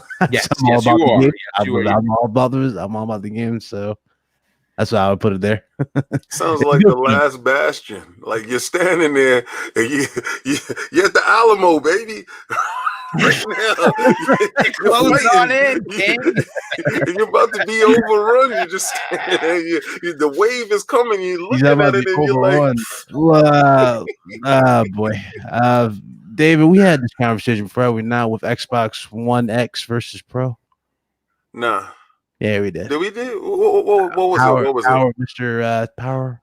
Oh yeah, definitely. How did that Red Dead look at for you? How did that Red Dead go? How that Red Dead go? Ghost of Tsushima, sir. No, I mean, no doubt. I didn't go exactly yet. I didn't get David. You are. I already know what you do. You already know. You already know who you talking to. I'm a very fair PlayStation. Okay, so but I am a dude that's always been about results. Okay, so you're gonna talk about results, right? Versus the 6/4 thing. Okay. It's going to carry over into what I'm going to see for PS5 versus Series X. I get it. Specifications are better. They're looking good on paper. But then the day it comes down to the games, and I got to see it. I mean, you said Tsushima. I said Forza. I said Gears. I'm talking these 4K games. I just gotta keep talking about these 4K games. Where's the 4K games at, bro? Power does matter. The power doesn't matter just when it suits you. No, power matters. Say you didn't. I said I'm a man of results. Okay, so what I said here. And you said content, right? Results. But content. You said content as well. Content. Right, and I like the content on this side too. How many fingers has the PlayStation dropped this gen? Wow. For me, they dropped Spider-Man and God of War. For you. For me. For you, they dropped Spider-Man and God of War. When in reality, they dropped more than just that. Well, that looked visually more impressive than the system that had 6 teraflops over the 4. Well, okay. Also, and Microsoft dropped a lot of games too that I didn't purchase, that I don't purchase. But they did give me Game Pass, so I can actually just partake in stuff that I wouldn't normally partake in. David, you the homie, you always will be. But I love how every conversation I ask you just the basics, it goes right back to the simple tropes, the simple backhand card. In this case, it's Game Pass. Game Pass. Well, you know what? The thing is this: I will step up and defend BitCloud on this because as someone that happily and gleefully enjoys the selfish single-player experience that Sony offers me as a fan, I've loved every one of them. Now, it took me a while to come around to Kojima's game. My brother wound up gifting it to me. I played it up. I put about 55 hours into it. Yeah, I gave it a long burner. I got really far, and I started to struggle with wanting to play it because it was, again, I am gonna say this about Kojima's game. It's a single player game, but the behind the scenes multiplayer that's there, where people are building roads and stuff for you, leaving equipment for you. I gotta give him credit for that, man. That was incredible. But I also have to bring this back around to what King is saying. Now, here's the thing. The one thing I will admit, Sony has dominated with their first party games. What's slightly annoying, what's slightly frustrating coming from the Xbox point of view is that we understand where they failed. All right. We understand that maybe Sea of Thieves wasn't for you. We understand that Crackdown wasn't the game it was supposed to be, even though I loved it. State of Decay 2, I put over 50 hours into it, loved it. A lot of people didn't. I hear you. There were a lot of games that failed. The problem with this mentality and this ideology is that, yes, games are key. The content are key. But we also have to take a step back for a second and allow Microsoft to bring the games to us. Again, we keep talking about the past when I'm talking about the future. The future for right now, as it stands on what we know, is not looking like. If you go back to what I said, like I said to what King here, I'm a man of results. Yes, I will wait and see. I didn't say they were not bringing. No. This isn't directed at your comment. Directed at the ideology. No, dude. You are spot on. No doubt about that. And you are very fair. No one could ever take that away from you. The point that I was attempting to make isn't focused at you per se. It's we keep hearing what you're saying, except you have a caveat where you're like, well, yeah, I'm a man. I'm willing to wait for the results, and then I will make my judgment. See, you're logical, And the same way that I'm logical about Sony's first party being very stout and very admirable, there is going to be some Xbox streamers that say, you know what, Boom, I'm quite tired of you talking about Sony. Stop it. But I support everything, so I'm going to continue to talk about everything. But really, the point is that we keep hearing this in these Twitter streets, in these extremists, who put themselves out there that power doesn't matter. Boom, it's the games. And I hear you. I absolutely hear you. But the point of the matter is you have to leave that shit behind already, because Microsoft has 20 titles in development, all of which are going to be AAA bangers. We are going to be getting the Last of Us type games. We saw hiring at Playground Games. Oh, and PS, by the way, 3 major pieces of talent that left Naughty Dog now work for Playground. So if people are all bent out of shape, that the image that looked like The Last of Us, to me it looked like I Am Legend, because it's a guy and a dog, which is different than The Last of Us with a guy and a girl. Just, I don't know, I'm throwing it out there. And dystopian backdrops. I hate to say this, Sony fans, you're not the first effing one to do it. It's been being done since the 8-bit days. So just because it has a dystopian, grown over New York or cityscape, doesn't necessarily make that an exclusive to PlayStation. So I'm going to be like the Jordan gif. Stop it. Get some help. Real quick, King, let's bring this back around to you. Mm-hmm. This is a deal. This DirectX 12 Ultimate is a game changer, like exactly BitCloud was saying. Do I believe it's a backbreaker? I have to agree once again with BitCloud. I don't necessarily think it's a backbreaker, because I think the PlayStation 5 is going to be okay. Yes, it's 9.2 teraflops. It's maxed out at 10.3. It doesn't have some of the things that the Xbox is touting. I get it. I think it's going to be a very capable console. I cannot wait to pre-order mine. The question is, for you as a fan, with all of the information that has been brought out there for everyone to see, they keep piling it on. And this, from the tech perspective, the enthusiasts who enjoy tech, this is a big deal. My question to you is, how can Microsoft keep this up? Oh, you already know. You privy to the same amount of information that I am. Yes, I am. I mean, the information that we can't talk about. Right. But I mean, listen, guys.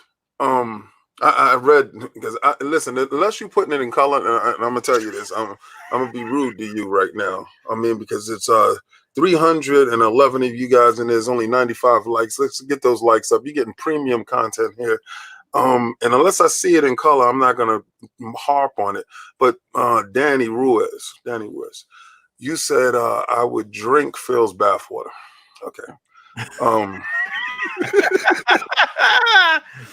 The level of ignorance from your statement will have me utter this to you. Unlike you, I don't think you ever met the man, and I don't really care. I have touted Reggie Fils-Aimé the same way. I have touted the heads of Sony, Ken Karuji, the same way. If you are a strong leader, and I'm patroning your company with my hard-earned dollar, I want you to break your back for my buck. And if you're not breaking your back for my dollar, and you're not showing me you going the extra mile for my buck, then I won't support you in the same manner. So if you're upset that Phil is breaking his back for my dollar, that's on you, brother. And that's something that you have to deal with within yourself. But I want you to ask yourself, is Sony giving you everything that you need? Are they breaking their back for you? Or are they taking you for granted, figuring that you'll be there whenever they launch or whenever they say something? Think about that and sit down. Now, this information that came out, and Microsoft is pushing the envelope. And can they keep this pace? Phil Dominus Maximus Spencer has been setting the pace. It has been a constant cadence that he has shown you. If you step out of line, he's definitely going to give you pow pow. He's gonna pop your hand to remind you, nah, bruh, I'm not that same dude from before. Something different happened. Now, is it the fact that they're emboldened with the wallet? Is it the fact that they got rid of all the naysayers in the company? Is it the fact that they're on one unified front? See, when a football team is in lockstep, like the Patriots, I'm not a Patriot fan, I'm a Jet fan, so I can't use my Jets as reference. Okay? But when you see greatness, you know it. When you see everybody moving in unison, it seems like the stars and stuff start to align and stuff start to happen in a manner that you wasn't privy to before, that you didn't see before. And this is this one occurrence, right? Maybe this is Phil's one occurrence. I will doubt that very seriously, because when he dropped the Xbox One X, that was the start. Well, actually, it started with the S. With the S, the redo, yeah. Yeah, when he put 4K Blu-ray in the box that wasn't inside the PlayStation that actually owns Blu-ray. Anyway, that's when he decided to take control. And he hasn't let go since. I mean, these games have come out, like Big Cloud said, he likes results. Don't forget, in the beginning of Sony's tenure, this generation, they didn't have games. They had indies. They leveraged them. They pushed the indies. They pushed them strong until they was able to get your bangers. Now let's say this. Let's say, hold on. That's my I knew that was going to happen, and I had it set up to shut it up. Boom hates that. Just a quick side note about, you said they didn't have bangers. They had Infamous Second Son. No, that's not considered a banger. That's considered a tier 2 team. Infamous Second Son's not a banger. No, that's the B team. Come on, man, stop playing with me. That's the B team, man. That's the B team. You walk in the store with $60, you have God of War, you have Infamous, come on. That's the B team. Oh, that's just the B team. Stop playing with me. Okay, you know that's the B team. Stop playing. But I'm not saying that wasn't a great game for myself. I like that stuff, open world stuff. Come on, Spider-Man, talk about it. Let's be there. I'm there with you. I'm just saying. I mean, we was put Spider-Man on tier. Spider-Man's like S tier. That's a different story. But all right then. That's what we talking about. We talk about them bangers, them hits. Are you talking about S tier? Well, nah, I ain't gonna do it. I ain't gonna do it, T. No, you're gonna ask me what's on S tier on Xbox, and if you're gonna talk about Xbox stuff, I'm not even gonna do it. I'm gonna listen. I'll do it for you. I love that. I love that Gears. I love that Halo. Some people didn't like Halo. I love Halo. And you know what? It might don't do it for you. Like, there's a ton of games. Listen. It's not that it doesn't do it to me. It's that it's all we got. Listen.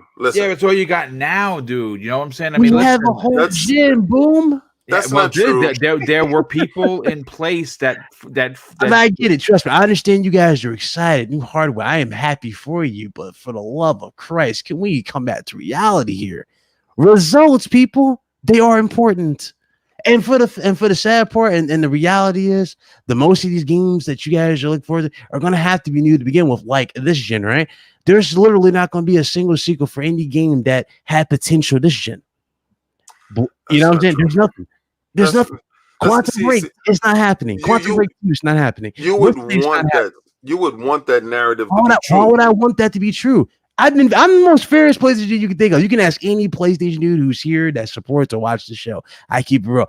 I ask for all this every single podcast. Where do you say they want them to lead console generation? I urge this every show that is bad for gamers in general. If Microsoft with the lead, you definitely do. No one can say I don't do this. You got me mixed up here, David. I always keep it 100 here.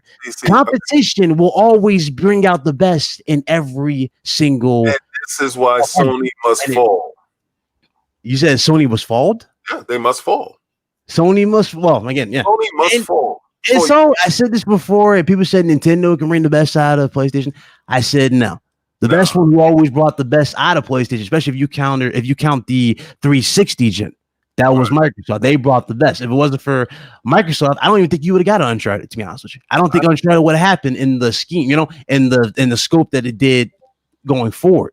I don't think you get a PlayStation 4 in the manner that you got it if they don't get they know. Yeah, many people can argue that. Many people can argue, but again, the same time. So what let me just before we go on with your point, let me just catch up with some of the super chat. It was pretty much getting his jaw destroyed. No, you know what I love? Unlike a lot of the PlayStation dudes, Bit gives that fight. Absolutely he does. Dude, on his path. You're talking to a legend here. I can. Yeah, I would agree with that. Let me just catch up on the super chats, guys. The difference is I don't stalk women on Twitter. No, you certainly do not. Pixelbit G drops a $2 super chat and says NVIDIA has also stated that DirectX 12 full support. Yes, that has been confirmed by NVIDIA as well. There's a lot of them to catch up, so just bear with me. Elite Being 21 drops a $5 super chat. Thank you for your generosity, but more importantly, thanks for hanging out. Super appreciated. He says, how sad Xbox think power is the only thing matters. Ponies admit you have power on the Xbox One. Had it, but no games. No game didn't matter. Now Xbox SX being needing to have better games, and no one's arguing that at all. Elite Being drops an additional $5 super chat. Thank you for your generosity. He says, in my opinion, it's Microsoft. Is Microsoft its focus on saying mainstream that their games will fail the hardcore gamers? 2 years of a great game, bad idea. I would disagree, because I think what they have coming is going to be very impressive and it's going to surprise a lot of people. Bruno Carvalho drops a $5 super chat. Thank you for that, dude. Really appreciate you being here. He said the games are not an objective point. I don't like Sony exclusives because I feel like they are the same third-person game with a different skin. People could argue that, and I wouldn't argue with that. Our good friend Enrique from the Basement Radio Arcade podcast drops a $5 super chat and says, no one is discounting how encouraging Microsoft's new acquisitions are. They are great, but we still need to see how good the games will be. And that is that's a great point. He drops an additional $2 super chat and says, tech enthusiasts game on PC Master Race. BitCloud knows what he's talking about. And Elite Being drops an additional $5 super chat. Dude, the generosity is not to be believed. Thank you very much. He says, you are not making any sense, Boom. You say stop talking about the past, but you do it you do it to your friends, does it as well. Certainly Microsoft didn't learn. Look, here's the thing, dude. I first of all, let me just say this. I appreciate the super chats. I really do. I am going to disagree with you publicly, because I'm saying stop talking about what Microsoft failed, because Microsoft is fixing it. See, unfortunately, guys like yourself, you're not giving Microsoft the platform or the opportunity to fix the problems that you personally had with them. You keep saying that they failed in the first party. King may or may not agree. I will agree to the point that I enjoyed their first party, but were they as good as Sony's? The answer is no, they were not. And I'm okay with that. But you also have to stop. You have to stop saying that that's all they had, because that's years ago. We are seeing what Microsoft is doing now. And everything that Phil said he was going to do when he got promoted, and he's sitting on the right hand of Satya Nadella, he has done. Right? He came out and said publicly that Sony's PS5 would not outpace the Xbox Series X in either price or power, right? They beat them on power. It's a clear definition that they have the power advantage. They have other advantages that Sony has not talked about, like the quick resume and the quick load and the VRS. And of course, they don't have DirectX 12 Ultimate. There are so many things that are not in that box that Microsoft has talked about. Now, could they be in there in some fashion? Sure. But Mark Cerny decided not to talk about that when he was supposedly talking to devs. So if they're not in there and he didn't talk about it, it's probably because it's not going to be there. The other point is, yes, Ghost of Tsushima, I have the collector's edition paid for. Last of Us 2, I'm not turning on my Xbox once those 2 games are out because I love their single player games. Maybe some people don't, and I understand that totally. Would never argue someone to say, you know what, boom, all their third person games kind of it's a new skin. I wouldn't argue that, but I love that. I love the adventure. I love the character. The character involvement, everything that they do in those games, I love it. But that is just me as a gamer. But we have to stop for a second and give Microsoft the opportunity to fail. If the next generation comes around, and King will agree, they drop the ball when it comes to the first party games, both King I and Crispy Bomb and anyone else that's going to be here will step up to the podium and be like, you know what? They failed. But that's not the case yet because you're not giving them an opportunity. Now, obviously, we had Kid Smooth jump back in here, and I popped out for a family thing, so we appreciate you coming back. But Crispy Bomb, to my point, I want to get your opinion on this because I know that you're going to be very animated when it comes to this. Sure, maybe every Microsoft first-party game wasn't for everyone. Maybe people hearing Gears, Halo, and Forza is a yawn effect for some people. Not for me. Maybe Sony's first-party games, if you compare them 1-to-1, they're definitely going to be better in some people's opinion. Some people will argue the point. Well, no, I don't really like their single-player games. I like multiplayer games, and Microsoft gives that to me. That's fine. But do you agree with me that people have to stop using this false narrative of what Microsoft did in the past and not giving them an opportunity to win or fail in the future now? Of course I do. I mean, they already fumbled. They fumbled the ball, and 5 years later, they picked it back up. You know what I mean? Like, you can't sit here and harp on that stuff. I mean, what it comes down to, and everybody says games. I mean, Microsoft's coming out with a lot of games, and you know what? I get it. I get that it's not that third person, story driven, single player experience that everybody seems to want. And I really, I'm sorry, like I love Gears, I love Halo. They give me the best of multiplayer and single player.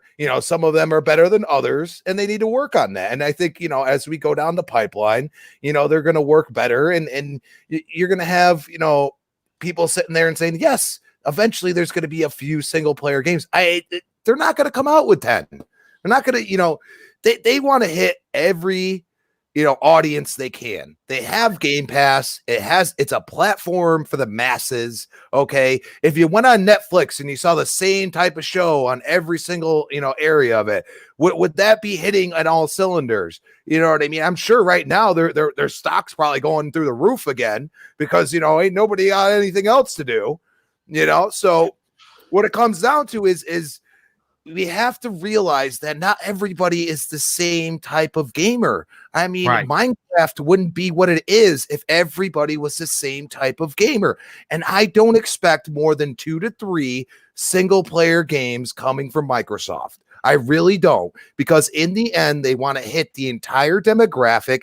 They want to go from school age kids all the way up to, our age and past that. I mean, they really want to be able to hit everyone. And you have to realize that Phil is kind of an old school gamer, and he does not want to, put a wall and say, this is what we have to do from here on out. But to showcase what they have designed in the Series X with all the technology involved, even software wise, when it comes to, even DirectX, which is a Microsoft thing. Like, now this is a software that we, can put out there to all these other companies. I mean, this is what Microsoft is. They are a software-based company. You just saw that, Windows 10 is what the, 1 billion people are using Windows platform now. I mean, 1 billion. I mean, think about that. So when it comes down to it, they're not just thinking of saying, okay, we're going to make one type of thing. No, They want, like I've said, their hand in all kinds of cookie jars, and they want to be like, oh, I want that cookie. No, I want that cookie. And they're doing it. I mean, they really are. And they're basically using gaming as a, an aspect to say, okay, we could design it to make gaming better, but it can also be used in other areas. And, that's where I go and say, like, DirectX, all that was said in that statement makes total sense when you go back to the Game Awards and your jaw dropped when you saw Hellblade 2's trailer. Yes, yeah. You know what I mean? And all of what is said in that statement makes total sense when you see that. And that's where I go and say, even that one screenshot. I mean, who knows? It might be actually that I am Legend game. We don't know. Right. You know what I mean? And maybe finally, because of the grit, like that's one of my favorite movies. Like that movie was very, interesting. Will Smith did a great job of just, being alone with a dog. Yeah. And the grit and terror involved in parts of that movie was insane. And I think that would be a great game, but you have to be able to showcase it correctly. And we're at the point where we get to see some things that should have waited until now, being able to be showcased correctly and almost feel real. And I think that's where we're at. And I think both consoles in the end are going to be able to pull these things off. The only thing I question is which one's optimized better for even multi-plats to be able to pull this off. You know what I mean? And right. I feel Xbox has an advantage because they're a software-based company and they're going to go after those multi-plats and say, we want to make your game better. We want to help you make your game better. And I think that's something that, Microsoft just has more resources to be able to do this. And don't get me wrong, you're going to have your PlayStation 5. They're going to look amazing. Their exclusives are going to look absolutely insane. But, my question is my multiplayer game going to be better on there? And, I have to question that at this point. No, that's a great point. Kid Smooth, listen, I want to get you in here because I'm actually going to bring up something that BitCloud brought up. I thought was a fantastic point. But let me just catch up on the super chat. So Pixelbit G drops a $2 super chat and says, "Tech enthusiasts game on everything. Don't be cheap." Yeah, I agree. I think if you can afford to game on multiple platforms, you owe it to yourself as a gamer to do that. And again, not everyone can. It says Elite Being 21 drops a $2 super chat. Dude, thank you so much for your generosity. He says, "Okay, I see your point. I agree with you about the past." Thank you. Well, I mean, listen, we're here to have a conversation. I want to thank you for taking the time to listen to the show. Be absolutely as generous you have. And of course, bring back your point around. Valerian drops a $5 super chat, says, "Hats off to the panel. A heated debate without being rude or taking over each other. Much respect. Well done, gentlemen." Yeah, listen, the one way I enjoy. Let me address that. Me and David are homies. I talk to them every now. Yes, you guys are good friends. Yeah. We're not like having disagreement over ice cream. We talk about everything. Well, no. I just wanted to say that first of all, BitCloud on this panel, he's here because I want him here, and I feel that the show needs him here. And his content, his delivery, his stout understanding of gaming, and his channel prove that he deserves a spot in this chair. So it's an honor to have him on each and every week. Sophonic X Initiative drops a $5 super chat and says, "Great show, guys. It proves that console gaming is here to stay." Yes, indeed it does. "I want you dudes to predict when we'll start seeing games." I think that we're going to get the whole game package, in my opinion, closer to the E3 thing that they want to do. And I think it's going to be all games and price. Like King said earlier, Basement Radio Arcade Podcast shows his generosity and his deep pockets once again with a $2 super chat and says, "Bit, are you interested in Barlog's new sci-fi game?" You damn right I am. Mm-hmm. And I know that you are as well. I think everybody on this panel wants to see a Balrog game in space. It had elements of Avatar, and I ain't gonna dude. Anything that man does, I'm buying. Whatever he does, he's got the creativity, he's got direction, he knows how to make something. What he did with God of War is ridiculous, second to none. Yes, and nobody can take that from him. That's a feat that people just will always put him on a pedestal for alone, for him to revitalize God of War the way he did. And again, whatever game he does. I didn't think that they needed revitalization. Sorry, sir. But okay. I mean, I just didn't think they needed revitalization. I don't ever think that was thieves there, bud. Listen, no, absolutely. Let's get Kid Smooth in here real quick. Because I'm about to get Kid. One of the points that were brought up was regarding the DirectX 12 Ultimate announcement by AMD. This came 2 hours after Sony's bumbling, and it was calculated. King had said his exact words were 1 and 2 times is a coincidence, 3rd time's a pattern. And it seems as if Phil Dominus Maximus Spencer is, really has his foot on, has his fingers on the pulse of how they're going to, conduct next generation. And the other point that BitCloud actually brought up is that he said that he's a man of what were your results? That's what it is. Thank you, sir. He said he's a man of results, and what he was referring to was, of course, Sony's stout first-party games that they've had almost the entire generation. 2018, magnificent. 2020, unbelievable. So people are saying in the chat that they, even though that Microsoft has the power, they don't have the games. They're still using this old adage because we want to see results. What are your response to both of these particular topics? The whole the Direct 12 thing, the Ultimate, that's pretty dope. I like the trailer that they kind of showed with it. Yes. See what the ray tracing is going to be all about and whatnot. So that's dope.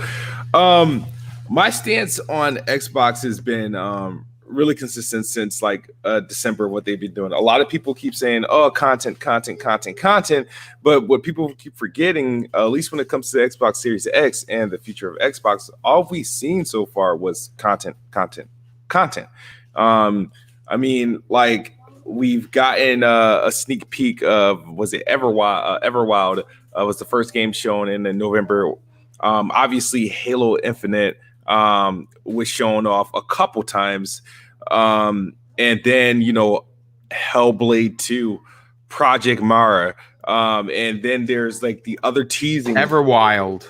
Yeah. And then they're teasing Playground Games and the Initiative showing off their stuff. Obviously, we haven't seen it yet, but obviously we know it's going to be shown this year. So it's I don't understand this whole notion, this content. When we've been getting sneak peeks almost all year, and then the funny thing is that it's March 20th, right? Right. We know everything about a console that's coming out in probably November.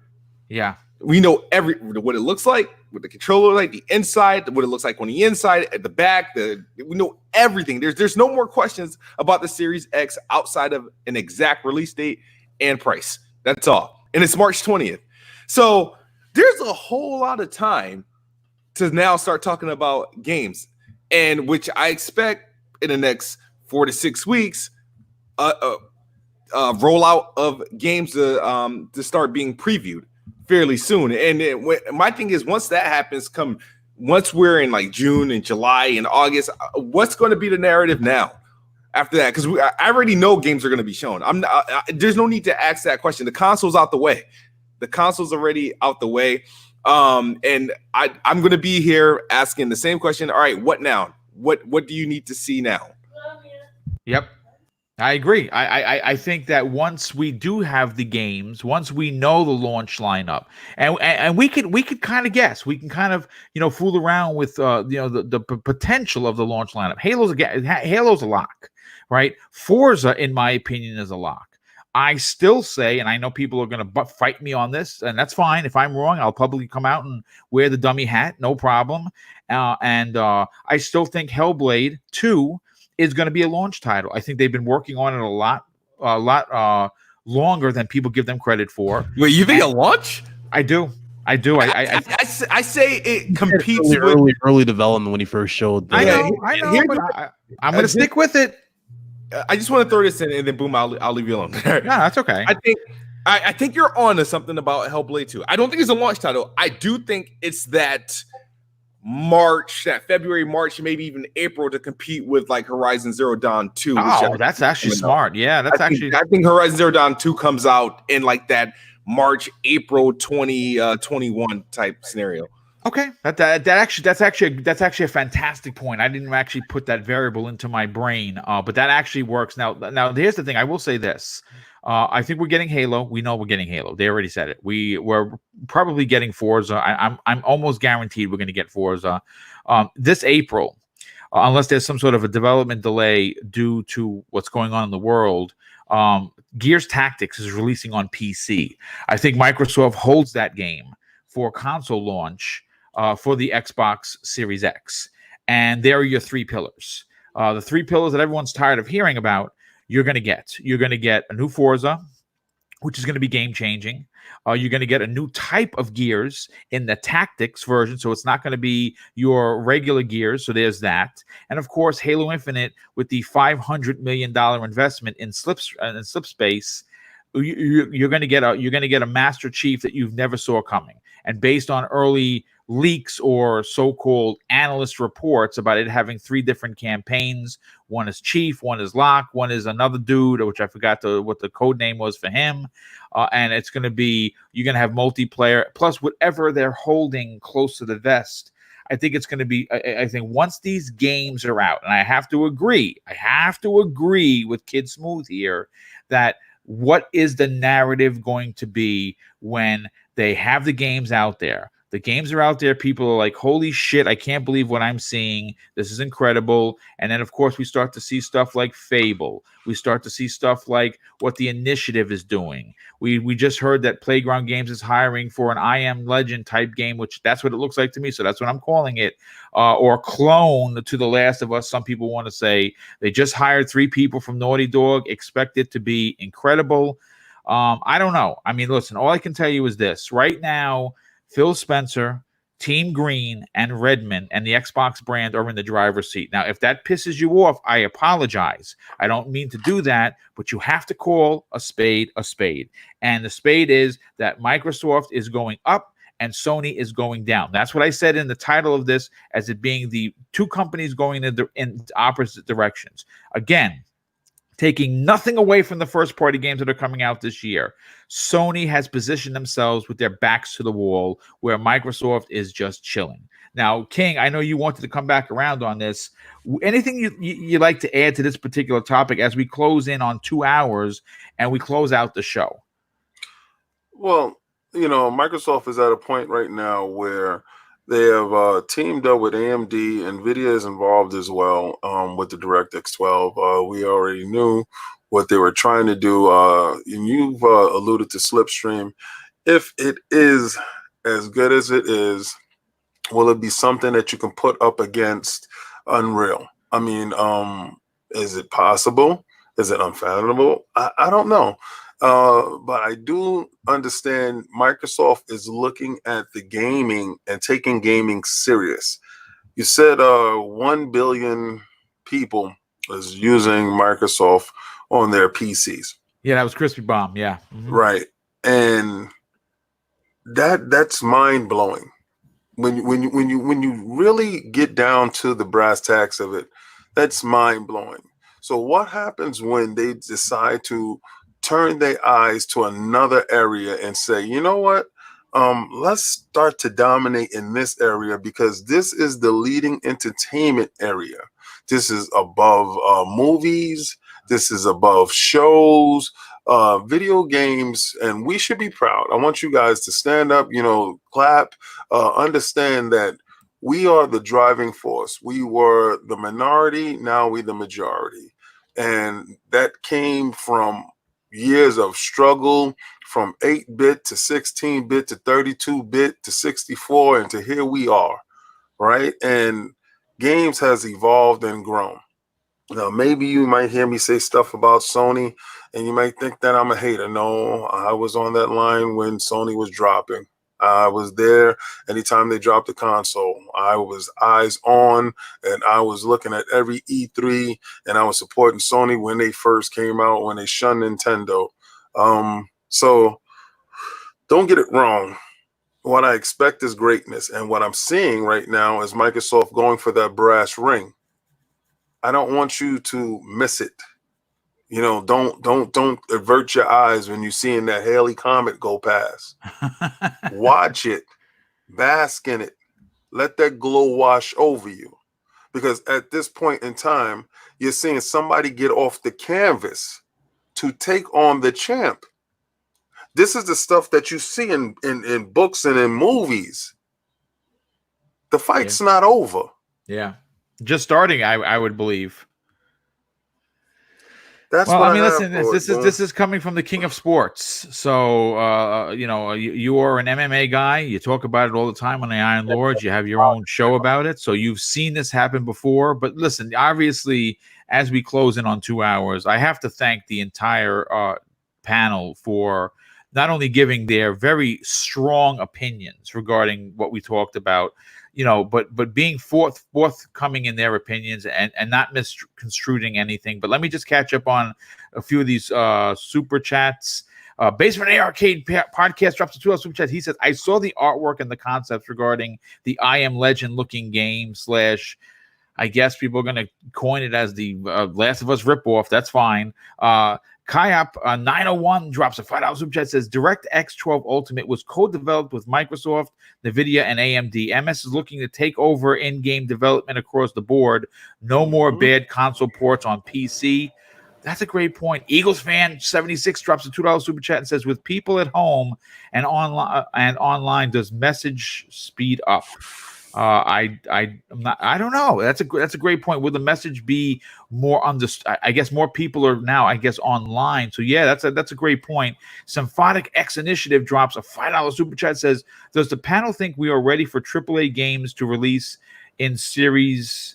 All in series, 1 game, 3-4 parts, $15, $30, 2 months apart. No, don't, please. I hope they never do that. Just make the game, take 5 years to make that game, and just release the game for $60, and let's get a full experience. Now, if you want to add stuff to it, I'll pay, no problem. Eagles fan 76 drops a $2 super chat and says, no one will build a PC with better SSD and say power crown. No, I mean, listen, you're going to try and build one, you're spending thousands. So let's get to the outros. BitCloud, first of all, I want to thank you so much for being here. We missed you on the Wednesday post presentation show. You got there just as we were doing the outros, man. I really wanted to hear your opinion. But more importantly, love what you brought to the table today. Obviously, him and King having difference of opinions is, guess what? 2 men, 2 adult men who are friends having different opinions. And guess what? It's perfectly okay. But BitCloud, your channel's awesome. Your channel is growing. You got some stuff in the pipeline that I can't talk about, but you've told me privately, and I am tickled pink with your particular channel. And you also have an incredible I have the behind the scenes info that I cannot. I've been sworn to secrecy, and I will keep that to my grave. But more importantly, you got a great show that's going on this afternoon. Tell everyone where they can follow you on social media, but also subscribe to your outstanding and ever-growing YouTube channel. Absolutely. First of all, hit that like button for Mr. Boom here. Over 300 people here. I'm surprised I don't see 200 likes on this show just yet. I mean, I'm just saying. Anyway, appreciate that. Thank you, sir. Everybody who came through. Those of you that might have joined earlier when me and David go at it. Yeah, I need to know something about me and King David. I've been cool with David since I was at like what, 2K subs. I know, right? We had like a long discussion about what T-flops. I could we had like a long discussion at one point over T-flops. Then it came at first, Brian. But no, we'll talk. That's my good friend. I talk to him every now and then. It's always a pleasure to talk to him and with you guys here. So shout out to everybody came through again. You guys can check me out on YouTube, Big Cloud Gaming, as well as Twitter. And the RGT podcast will be live at 5 p.m. Eastern time. Can't wait. Cannot wait. Looking forward to that, dude. Yeah, I'm sure there's going to be a great show.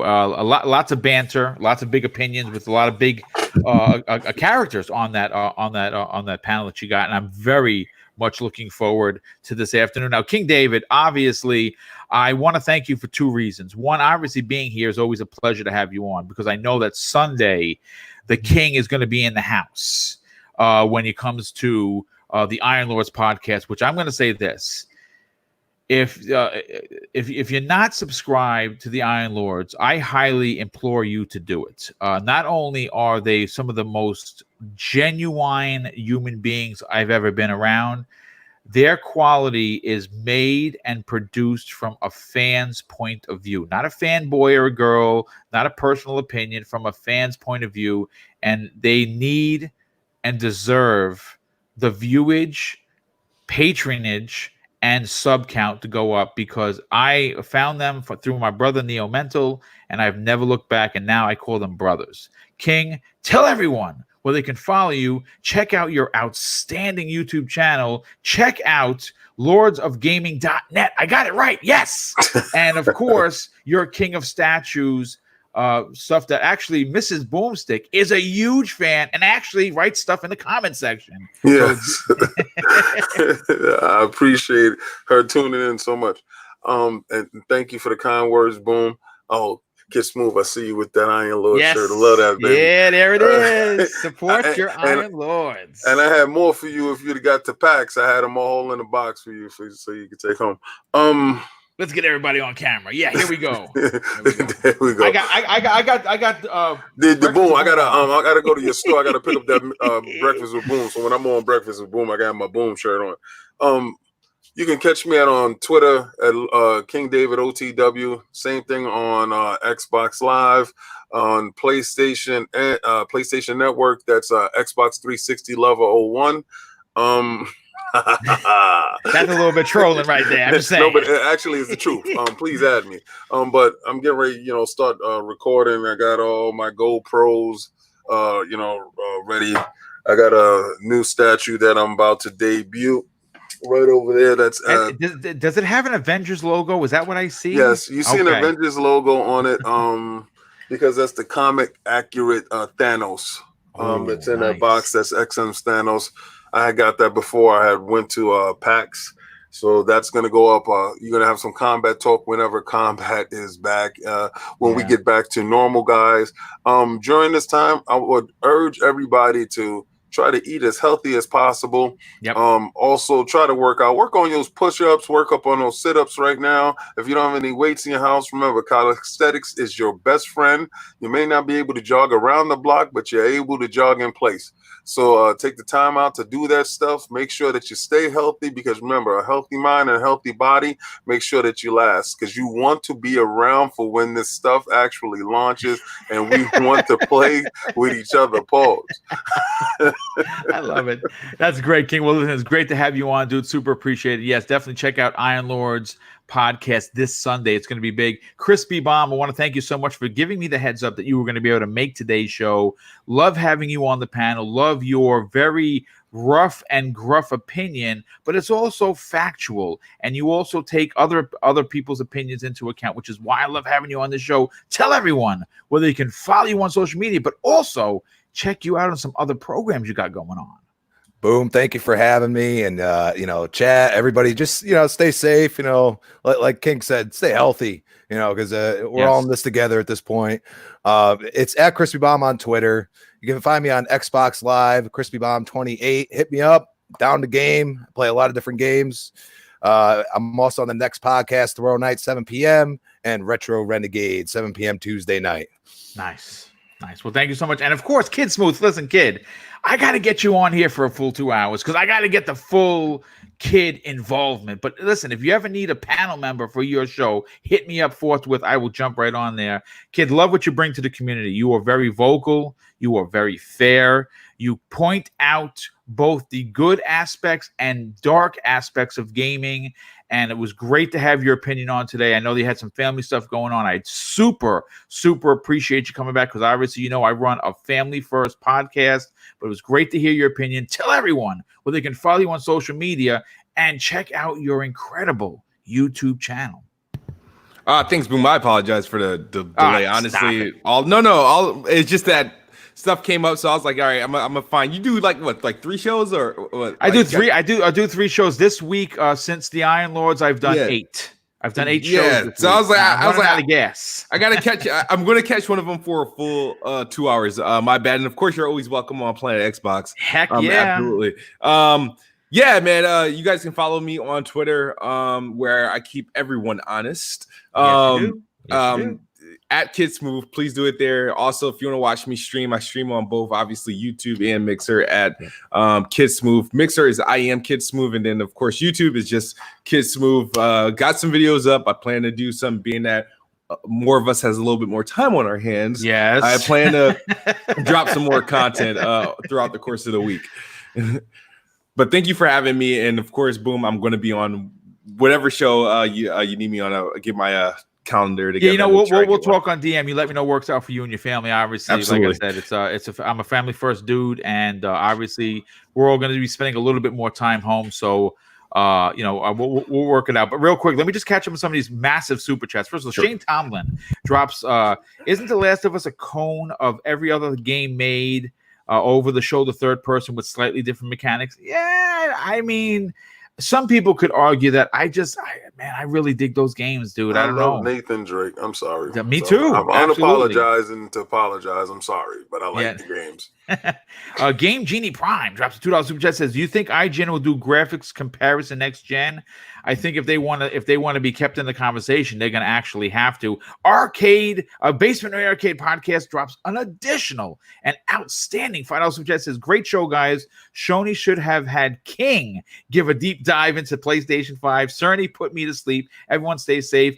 And the virus legit, yes. And obviously, Gamer by Choice drops a ridiculous $40 super chat. Thank you so much for that. Really greatly appreciate your generosity. He says, "Boom, thank you for all your content recently. Love the show. Everyone enjoy gaming. Be safe. This panel, you guys are awesome." Well, thank you, dude. Super, super appreciate that. Oh, and of course, Basement Arcade Podcast says, drops a $2 super chat. Says, "Load up on toilet paper too." Not for much longer. I think we're going to get a hold of this a lot sooner than people give credit for. But I am going to say this. Yes, I've been on tour for 6 straight days, which equated to 8 shows. I'm not even going to sit here and lie to you. I've had no time to game, and I'm okay with that because I actually love writing these shows. I love talking with the community.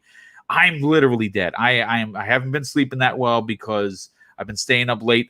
3 days this week past one writing to make sure that these shows are on point. I am going to say this, and I said this before. For the foreseeable future, I will be doing extra live streams weekly. They may not be 2-hour shows, but they are going to be primetime gaming. They're going to be Xbox Factor podcast, and Breakfast with Boom isn't going to move. That's going to be on Fridays. We are getting. I am going to do an Xbox Factor podcast on Tuesday with Zemi Games. Insipid Ghost might be there. I'm going to wait for his response. We might have one or two other people. That's going to be at noon Eastern Standard Time, and we're going to talk about maybe 60 minutes, maybe a little bit longer. We're going to be talking about the new controller that everyone has completely glanced over, and a few other topics I'm currently writing. But of course, I want to thank a couple of things here. First of all, we had almost 340 people in the live chat for a breakfast show. That's a big deal, and of course, my record-breaking numbers the other day of 1,116 people in the live chat for Tuesday's Xbox Factor podcast is still blowing my mind when I even think about it or even say it out loud. So I want to say a big thank you to everyone that came out and subbed the channel, because I got a lot of subs that day, and that was awesome. I want to thank the over 300 people that came out today.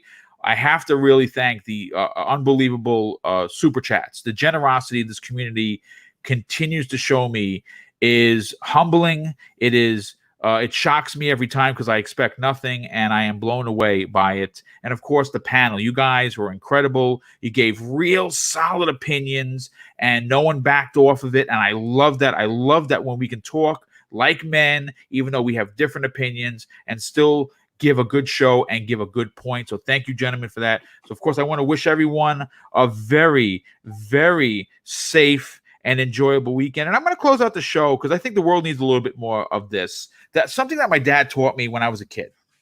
And you might get bored of hearing it. I never get bored of saying it because my father still is my hero, even though he's not with us. He used to tell me when we were kids. So he used to tell me, son, you treat others how you want to be treated. And the other thing that he was very easy logic, it doesn't cost anything to be nice. I can guarantee that if you live by those theories and principles that my father taught me way back in the days, you are going to have an awesome day. Take care, everyone. Be safe. God bless. And we'll see you next week on the newest episode of Breakfast with Boom.